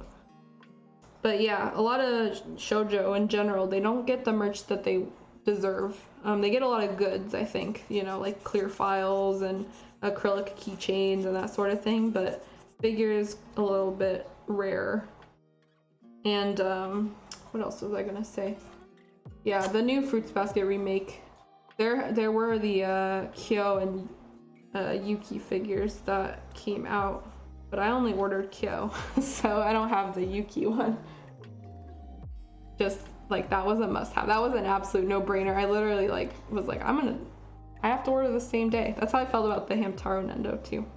Really, they're just getting millennial nostalgia. That's what's happening here. They're cashing in on that, because that's all these new releases are these days. It's like all these old shonen, all these old series coming back, and it's dangerous. What's Nana about? So Nana is it's been quite a while since I read it, so I'm sorry if I'm getting a lot of this wrong, but it's a story of two women. Both of them happen to be named Nana, and so it's just kind of goes into their life. They end up being roommates. They end up going through a lot of like heartbreak and drama together. They have complete like opposite personalities. So one of the Nana, aka Hachi, like, she's really kind of happy-go-lucky, really dependent on like other people. And then the other Nana is super independent. Like, she's in a band. She, has her own set of issues. And so really the series just goes into their life, and how like two completely different people's, personalities and lives get together. And there's all sorts of the typical shoujo drama, with like hookups and breakups and all that sort of stuff. But really, I read Nana when I'm feeling like really sad about friendships and stuff, because it's just like so there's so much drama in that series, but it's so beautiful. And the mangaka is just like, she does incredibly beautifully detailed drawings. It's just a really, really like quintessal shoujo, slash josei series that I think if you're a fan of that genre, like, Nana is absolutely gonna be one that you should put in your list to watch or read. I think does it have an anime? I don't know. I only ever read the manga, so it's so good. I need to reread it. It's been a while, and I like reread up to a certain part, and then I stopped, and so I need to read it again.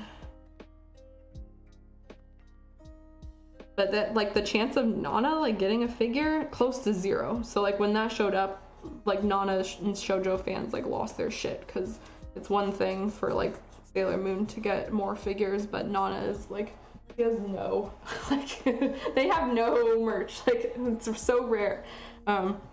Also, another one that's coming back is Tokyo Mew Mew. Does anybody remember Tokyo Mew Mew? Is that series out already again? It was supposed to get a remake, and I was just like, excuse me? What year is that? Like, I read that when I was like 10 or 9 or something at the school library. Oh god.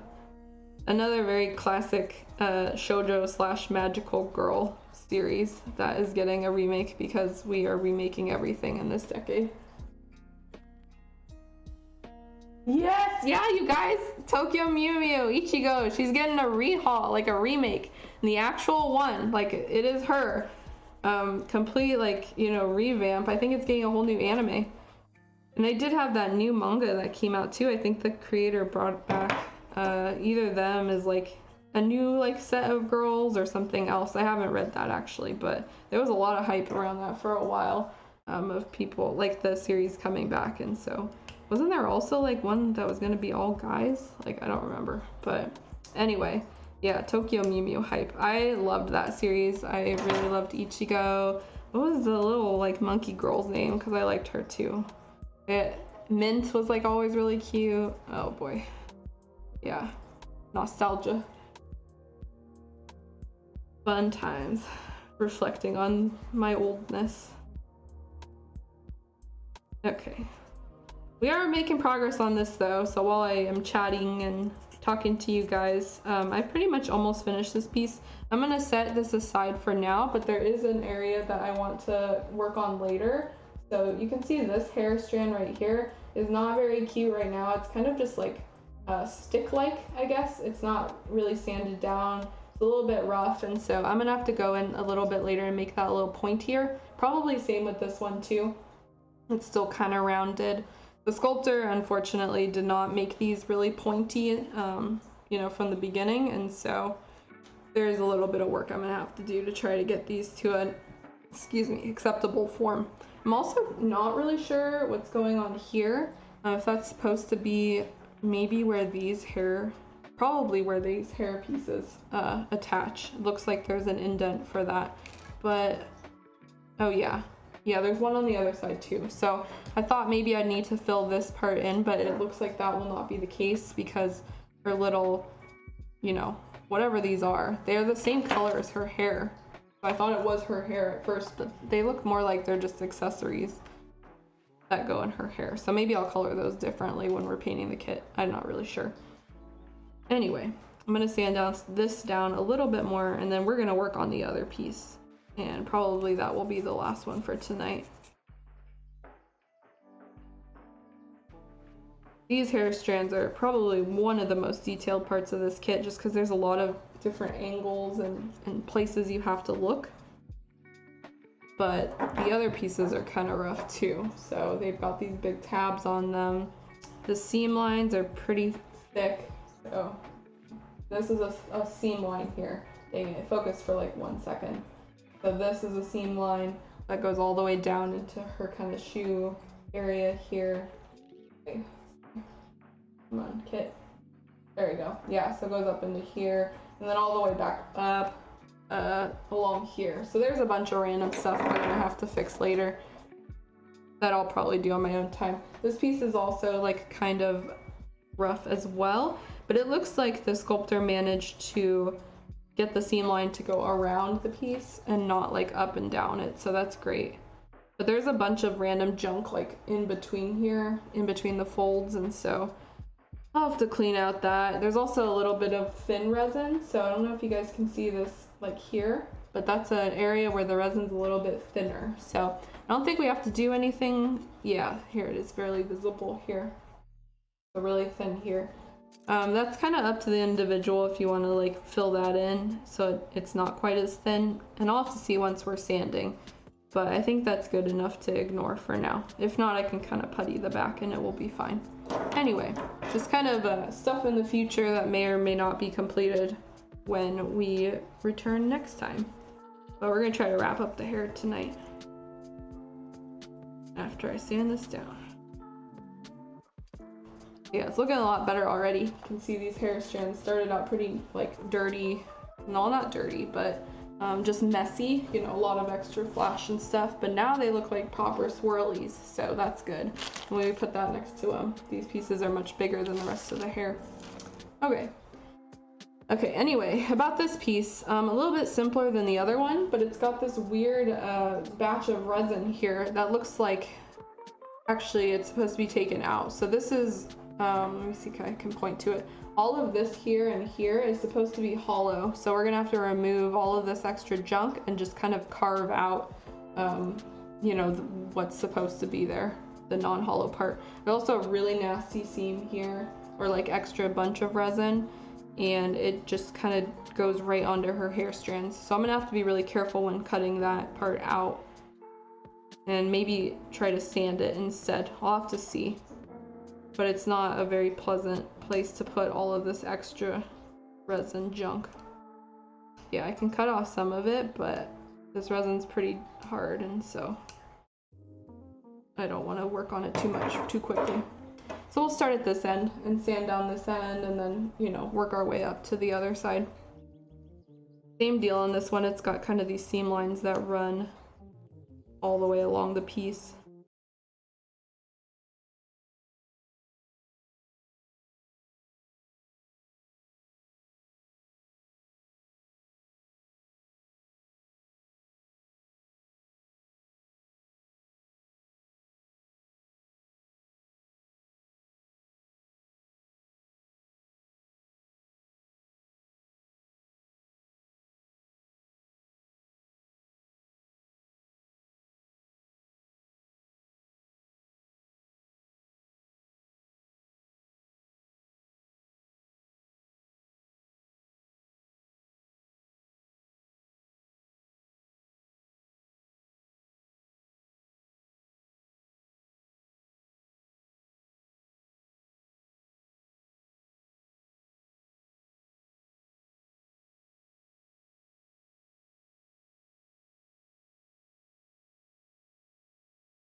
That worked pretty well. This is getting pretty smoothed out. I think I'm gonna get rid of this one and see.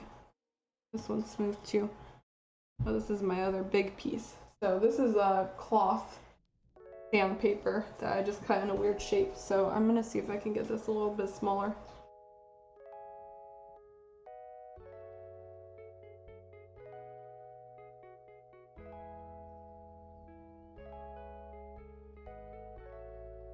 Yeah, that works. I'll just cut off a little bit.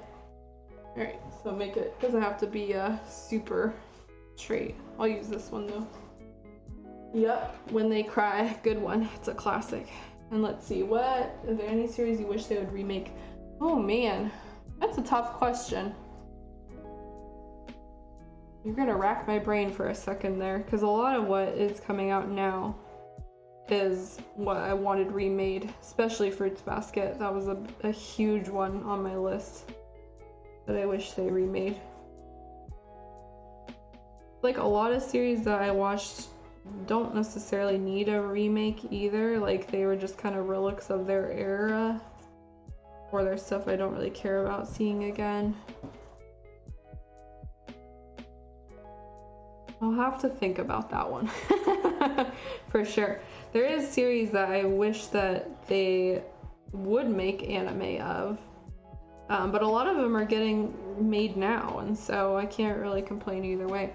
Like I think one of the most recent ones that came out just either this past season or maybe the one before that, To Your Eternity was, I think that's the English name of it. That one I've been following the manga for ages, and I never thought that it would get an anime, and so I don't know how the anime is. I've never seen it yet. I don't even know if it's finished airing, but that's a really, really good one and a really sad one. Let's see. I have to like look over at all of my photos and like my fandoms, trying to think. I was a huge fan of Azumanga Daioh when it was like first out, and so that one would probably be funny if it came out again.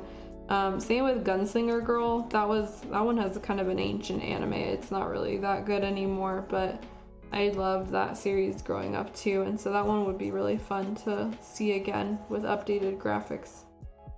Now that they've got all that good gun graphics. Yeah, Azumanga is a classic. Also related to that, because I was thinking I wanted Yotsuba to finally get an anime. Never had one. You know, it's not like it has a ton of content either, because the volumes come out so slow, but I've been following that series for almost like 10 years, more than 10 years at this point, and so that was, you know, one of my biggest beloved series actually for years. Pretty much almost the whole time I was on my figure collection, I had a Yotsuba avatar, and so if any of you guys saw me as Maud, chances are I had a Yotsuba avatar. That was pretty much how people knew me back then, was a Yotsuba avatar. So nowadays I switch it up to random cursed stuff. Wouldn't mind seeing a remake of Bubblegum Crisis. Yeah, a lot of what I'm concerned about is like they remake it and it's not necessarily better. It's like just because you remake something doesn't mean it's gonna be better.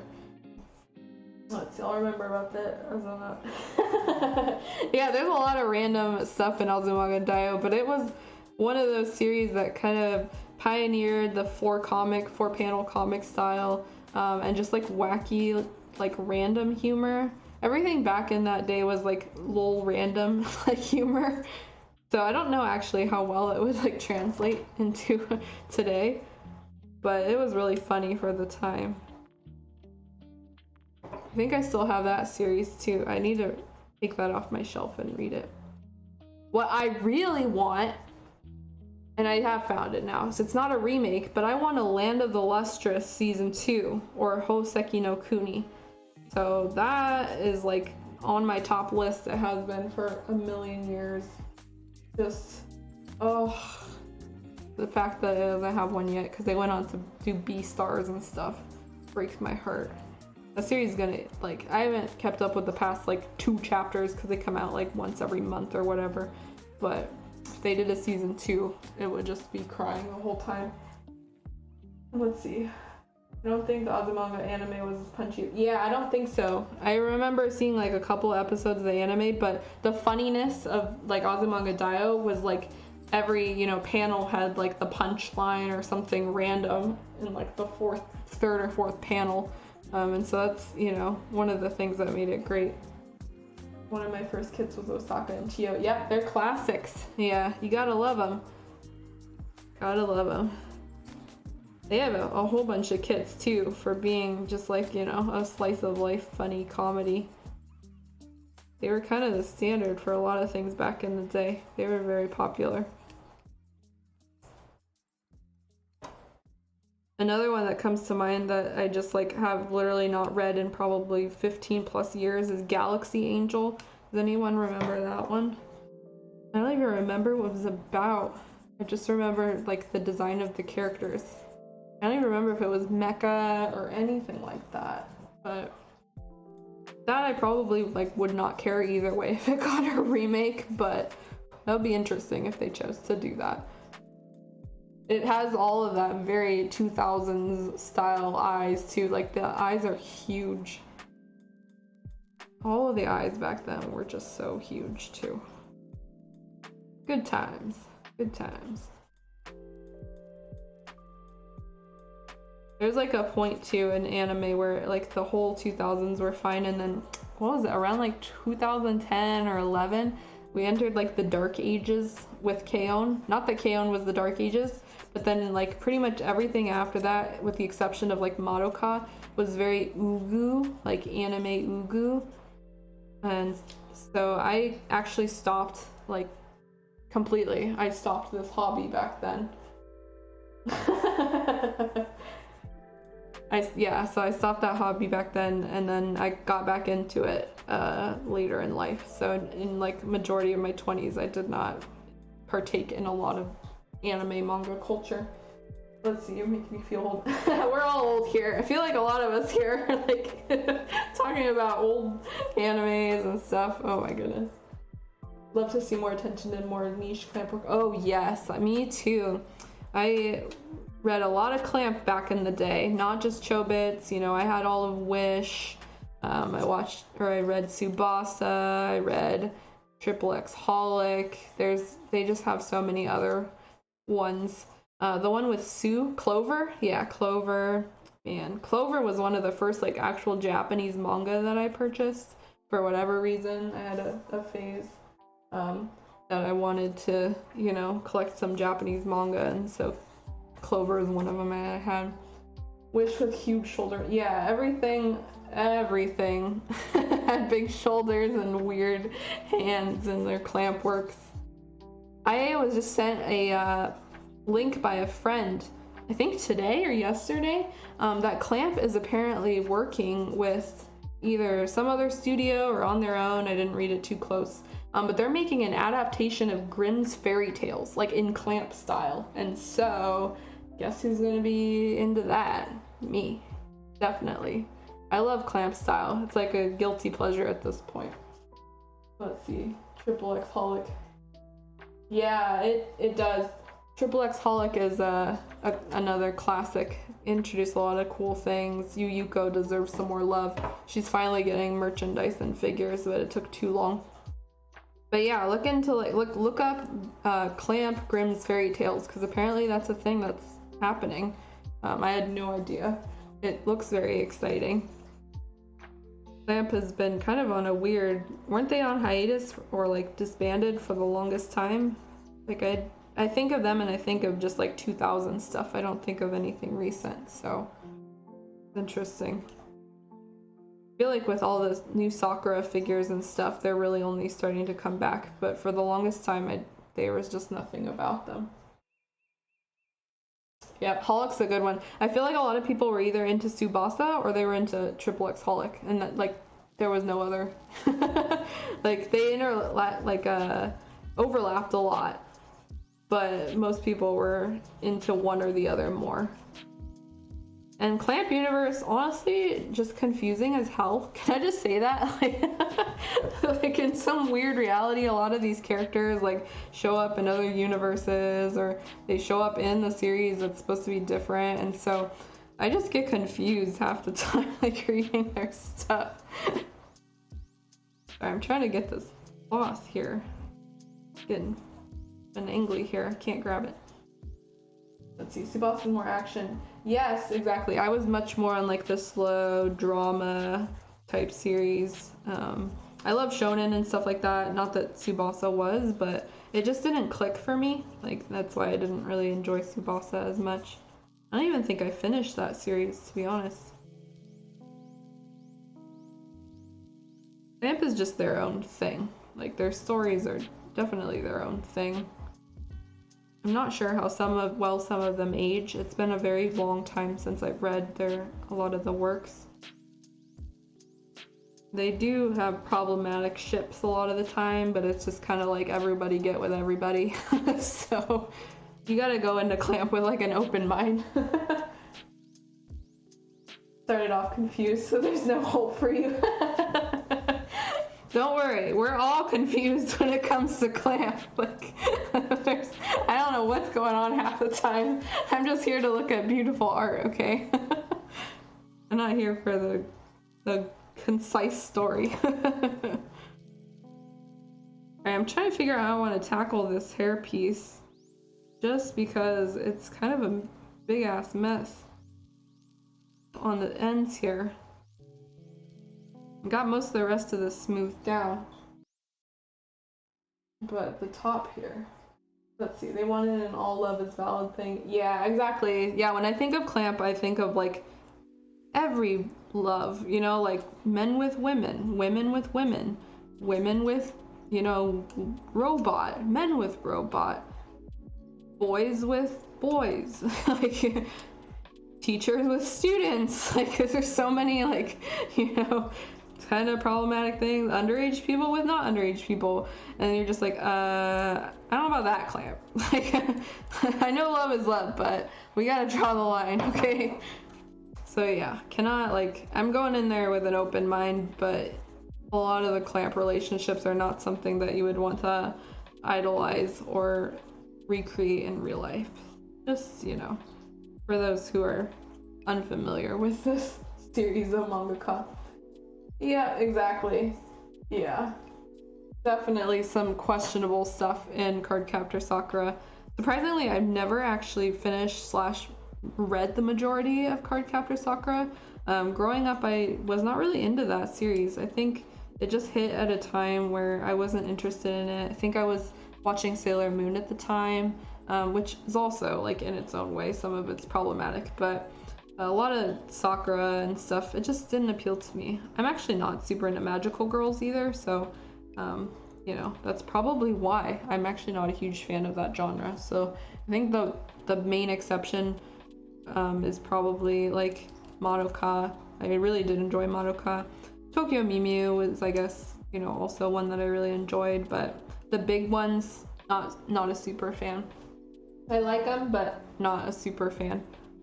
Not enough to, like, collect merch, I guess. And let's see, they retcon people. Yeah, well, that's good. It's good that they did not choose to be 100% faithful, because sometimes you don't want to be 100% faithful when it comes from, like, an ultra problematic origin. And some things just don't age well. Like, for, you know, especially now living in, like, the year we live in, there's so many things have come out, you know, the social media is different. We had the whole Me Too movement and everything, and so there's a lot less tolerance for that type of behavior today, I think, and so probably a good thing they just decided to not deal with it, because it is problematic, and I think it would cause more drama than is, like, necessary. And honestly, it doesn't, like, ruin people's enjoyment of the series, so why, you know, why bother keeping it in? I don't know anybody that was, like, upset that they didn't put it back in, so it is what it is. Alright, I'm slowly chipping away at this giant resin blob that's just taking over these hair strands. Oops, as I dropped the piece. Okay, we're good. Put it back. We're gonna go a little bit longer, you guys, just because I want to at least get that chunk of the end tips of the hair figured out, so we'll see how long that takes, and then might just end it after that. Oops. But yeah, I also think that just like in Japanese media and anime and everything, there's already, like, a lot of questionable stuff anyway that we as fans kind of let slide. And I say that not in, like, a way that's going after anybody at all, but just, like, an obvious observation. And it's not really a reflection of, like, Japanese culture or anything either, but a lot of anime is pretty problematic, right? Like, you get a lot of schoolgirls, you get a lot of panty shots, you get a lot of random groping, you get questionable relationships. Shoujo is a whole can of worms. Like, I love shoujo to death, but holy crap, some of it is just so problematic. So it's tough. It's hard to find series that are, like, you know, genuinely, I don't know the word for it, like, mostly story driven, I guess. It doesn't rely on, like, you know, a lot of cheap gimmicks and stuff to progress or make the characters who they are.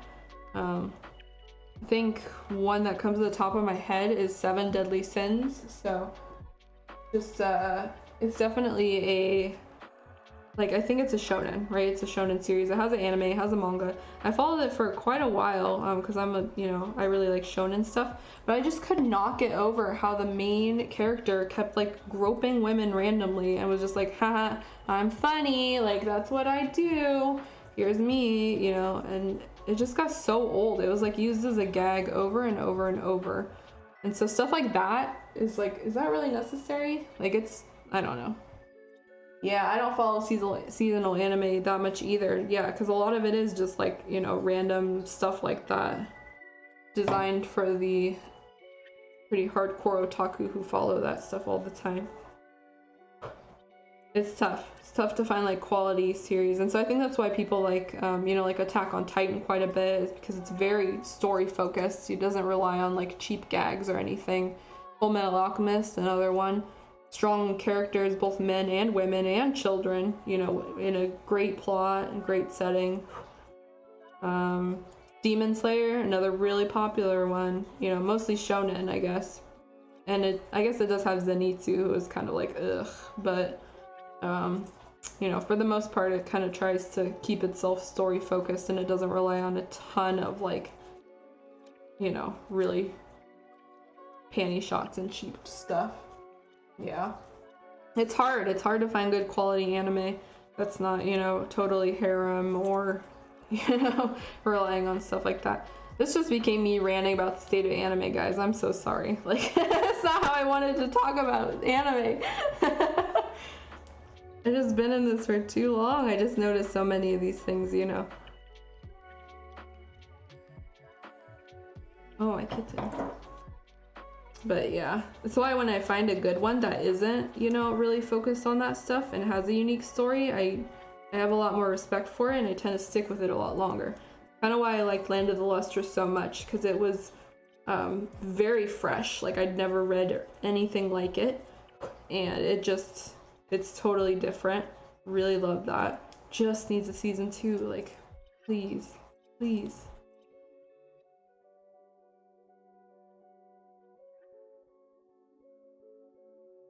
But yeah, whatever anime you're into, I'm not here to judge. Like, if you like that type of stuff, good for you. Like, that's why it exists too. I'm not here to harp on your style or anything like that. I'm just making observations of why I personally do not really engage with that aspect anymore of anime. I do play games, however, so I make up my lack of anime time with game time.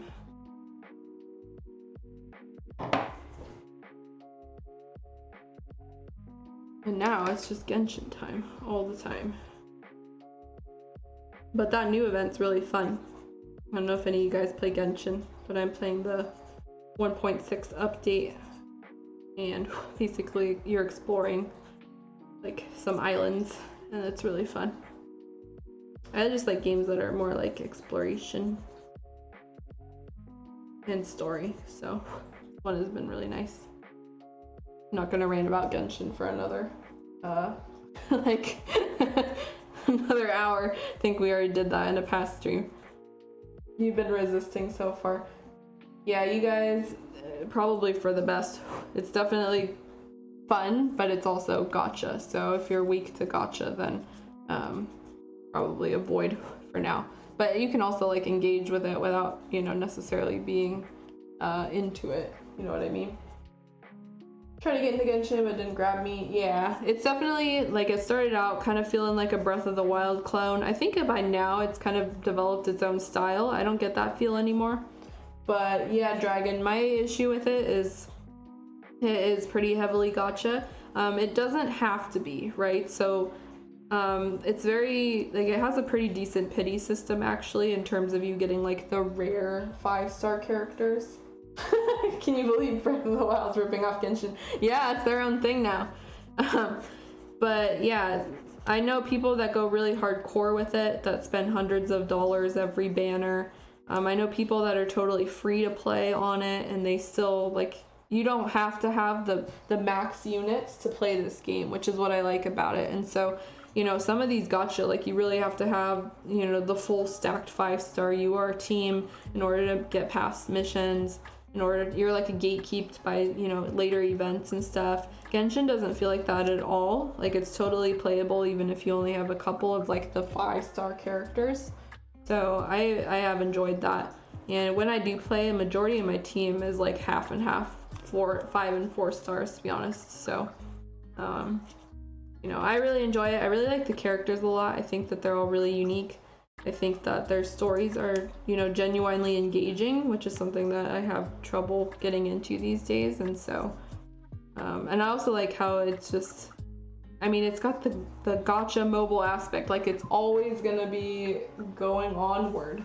Like, there's always gonna be a continuation and new content they have to push out, which is both good and bad, I guess. So, yeah. So, but like a lot of mobile games and stuff, I drop them after like a year because it gets stale. So to be determined, I guess, if Genshin does that, but they seem to have a pretty solid plan in the future, and so I can't complain so far.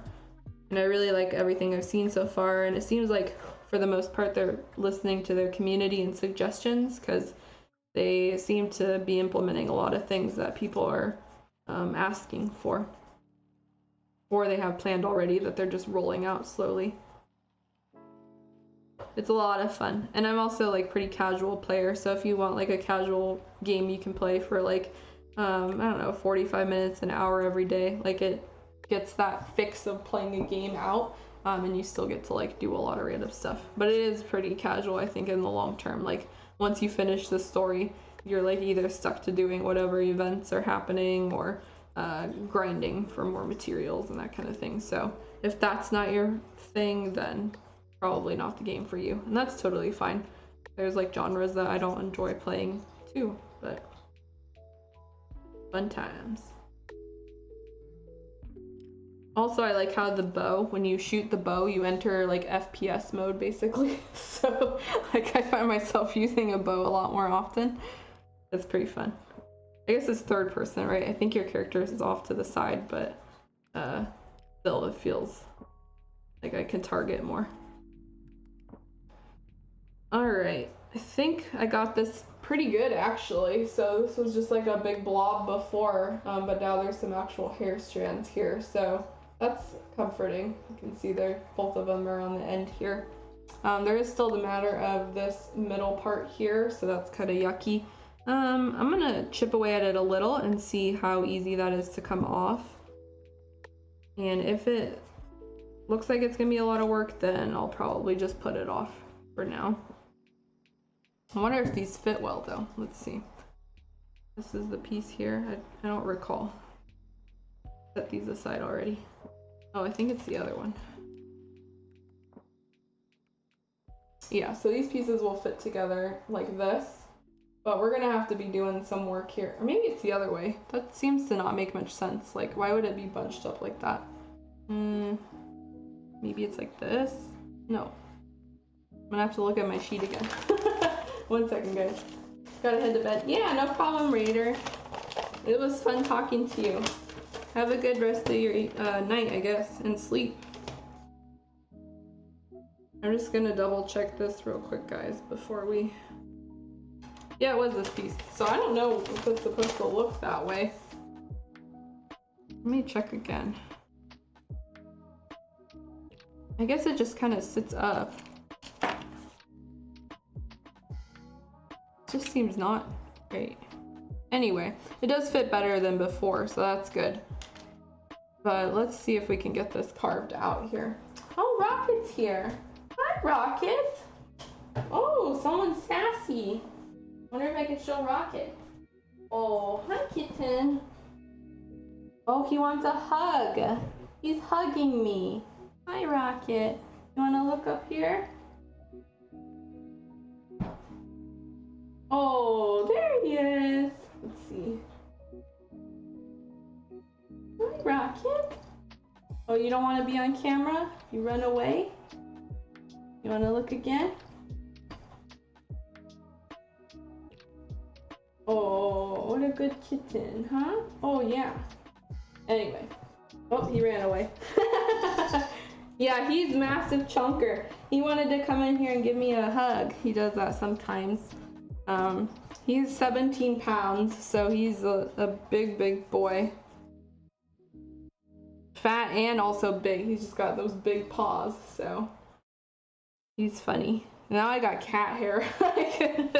He's so fluffy. I have to like try to brush him all the time, but his hair still get everywhere.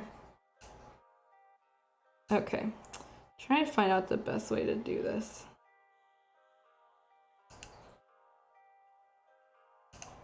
So these cut pretty much up to the point. Yep, he's a chonker. Yeah, he is.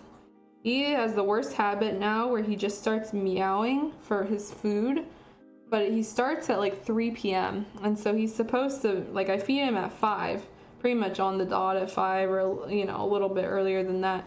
But at 3 p.m. he just starts meowing like every, you know, 5-10 minutes, and I have to yell at him. I'm just like, no, you have an hour to wait. And so then he just like, he waits half an hour, and then he comes back and he just starts doing it again. I was like, shut up. It's the worst. He didn't used to do this, so I don't know why he does it now. Okay, what I think I can do also is, this resin is so tough. I was thinking of going in on the other side here, and so you can see that it's kind of not totally filled out here. That's a good view.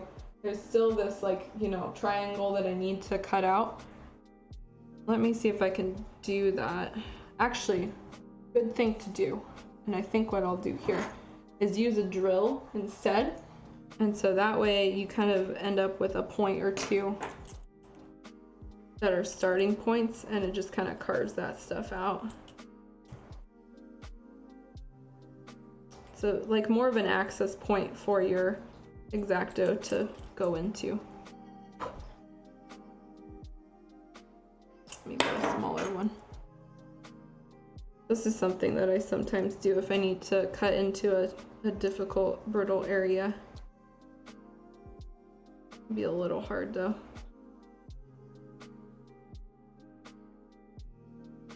This one, I might need to replace this drill bit soon. This is my 0.5, but it's getting a little bit dull. So here's what it looks like now. You can see there's a bunch of holes punched in it basically. But all of those holes are then areas where I can kind of start to pick out the resin. Make it a little easier to take out. Man, this stuff's tough. Okay, it's gonna be a little slow going on this one. And I also don't want to hold the sharp pieces here, because then I might break off the tips. Okay. Go this way first, and then I'll go the other way. Do another bit here. That's pretty good. And there's also an actual bubble here. There we go. There's a fair bit of stuff that I just see as imperfections. Oh my goodness. Wow, this resin's so tough. Okay.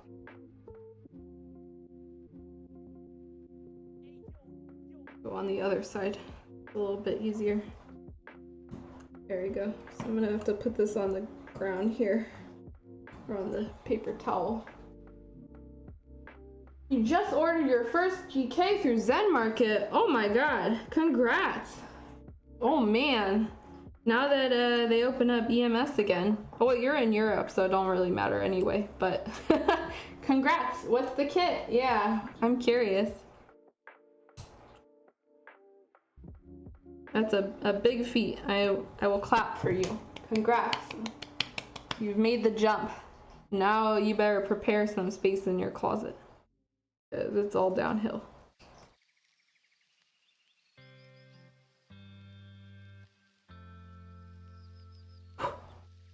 Roughness here. Sayla Mass. Awesome. Yeah, she is a classic, and quite a few good kits of her. So that should be, yeah, she has a relatively simple outfit, you know, easy hair to paint. That's a really great first one. I'm so excited for you. Gundam kits are good stuff. They got a lot of notable characters too. Alright, I think I got most of this. I'm definitely gonna have to do some smoothing work here, but here's roughly what it looks like. So you can see that I've just carved out the triangle or kind of shape that her hair is supposed to take. There's a few bits of roughness here, so I think we can get most of that done tonight. This is where cloth sandpaper come in handy, because you can just kind of lace it through and then sand it down. So you want to focus on form as well here. I don't want to go like, you know, crazy right off the bat, but I do want to make sure that number one, like this hair piece here is all smooth, and then try to get the shape how I want it. Very easy to over sand this stuff. This one has some roughness in the top here, so only 12 pieces. Perfect. Yeah, that's perfect. Also, isn't she in like some sort of, you know, tighter bodysuit, and so, or like pants or something, so not a lot of skin either. So good stuff.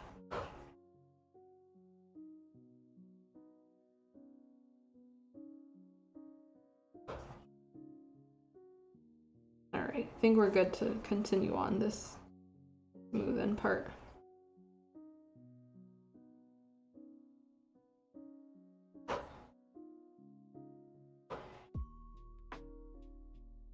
And this other side is also impacting how I view it. So before I like absolutely fine tune, I try to get most of the main areas smoothed out so I'll know roughly what it looks like. Yep, just face and hands. Yep, thought so. That's good. Not too much stress then, you know. You have a lot more allowance with clothes too, I think. Because clothes can be like as dirty or as chiseled or whatever as you want. Especially if you're in the middle of like war, which is so often the case with Gundam series in general, I guess.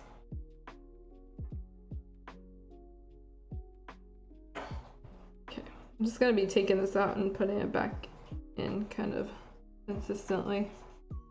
See how it looks. Hey, thanks so much. Yeah, hopefully, you know, that'll give you some beginner info and stuff once you start building.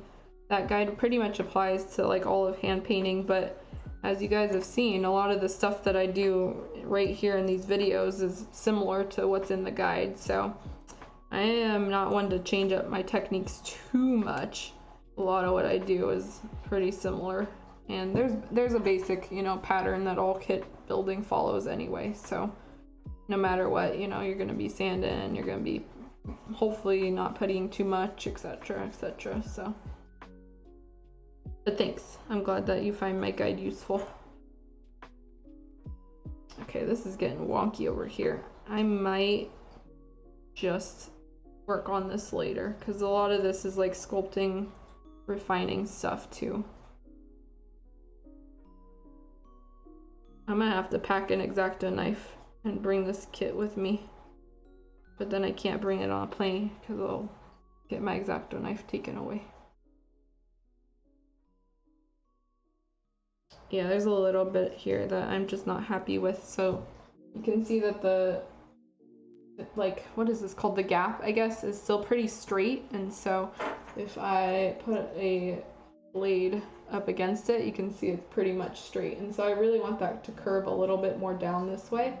So I'm gonna have to do some, you know, curving with both my X-Acto knife and just sandpaper. That's again more of like the sculpt refining stuff. There's a little bit here, like in the corner, that I need to take off anyway, and so that will probably affect how it looks. Wasn't outrageously expensive too. Good, that's good. Yeah, that's another thing I forgot to mention, so I'm glad your kit wasn't super expensive. You don't really want to work on your Grail or one, you know, kit that you paid $300 for, like right out the gate, because if you do, like, you're gonna be way more nervous about working on that one than you are about, you know, working on something that's kind of like El Cheapo, or, you know, something that you are okay with getting rid of or making mistakes on.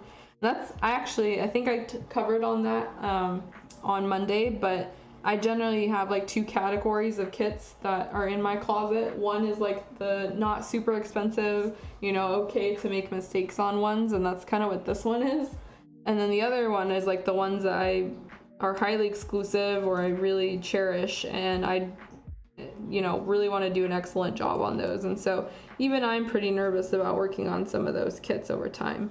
you know, I don't believe anybody that says it's not, you know, they don't get nervous at all. It's kind of like whatever. Because there's, I mean, I feel like it's normal in this hobby to be like hesitant about working on stuff that you really value. That's like your prizes in your collection. So just, you know, especially if you're starting out, don't collect a bunch of holy grails. Like, get your holy grails, but be prepared to work on other stuff, because you're not going to work on your holy grails, you know? I didn't work on many of my holy grails until like the past couple years, when I felt like my skills were good enough. It just kind of what happens in this hobby. If cheaper means more sanding and filling, yep, that's how I feel about it, at least. I know some people will disagree and they don't want to deal with it at all.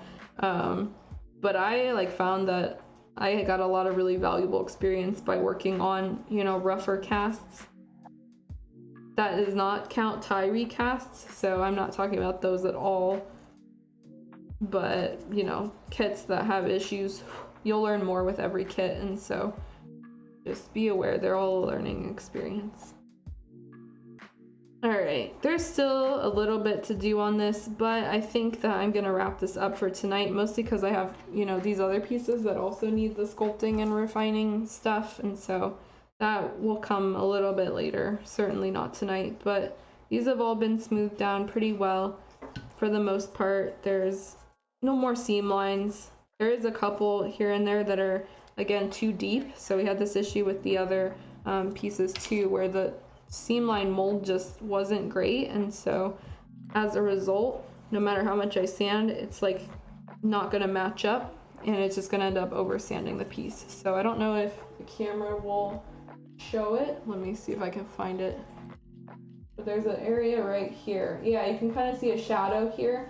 That's the area where the seam line was, and I'm not going to sand that down. It's easier just to fill that in. You can see it's kind of a small line right where my fingernail is. And so stuff like that, I find it's better not to over sand, just to go in with putty later and fix that up. 1/8, so not too big and not too small. Yeah, 1/8's a good starting size too, because then you're still able to hand paint it. That's a big thing when you're first starting out. Chances are you'll be hand painting, and so if you go too big, it gets really hard to thin all your paint and get your, you know, paint job looking nice and smooth when you're doing it by hand. But 1/8 or smaller, I found, is a pretty good entry point for hand painting, and then after that you can kind of do whatever, you know, if you want to airbrush or do whatever. So yep, you've done a good job. I'm excited to see and hear how it goes. I hope you'll keep me updated on your kit journey. It's always a pleasure, you know, seeing people get into it and then seeing how their first kit comes out. I'm very excited for you. On that note though, I think we're gonna wrap up for tonight. So we have finished pretty much all of these sanding on these. Sorry if you guys see any random hairs, it's probably from my cat who we showed earlier. So this is what's mostly done, all of these pieces. There's still a handful over here that I need to complete, either on my own time, probably on my own time, but maybe one more stream would have sanding, I'm not sure yet. So they're mostly bigger pieces, so they won't be too much work. But yeah, as a reminder, we will not be streaming next week, so I'll be going on a trip. Thank you, Mr. Frike. So we will not be streaming at all next week. We're going to take a nice long break from streaming, so I hope that you guys all have a good week next week. But we will resume on the 28th, so the 28th of June, as well as the 30th of June. So like basically the end of June is when we will be, you know, picking this up again. And she'll probably look a little bit different, hopefully sanded, and then we can get in with some fun stuff like fixing all the putty work and doing all of that. Yay, thanks Hololai. Yeah, I'm excited to see her come together. It's always a fun thing. And I really want to see her pinned. I want to see how tall she is. I think she's going to be like that big. She's going to be really tiny, but it'll be fun. Anyway, guys, I hope you have a good rest of your night. Again, next stream will be on the 28th of June, not next week. So have a good night, you guys. Talk to you later. Bye-bye.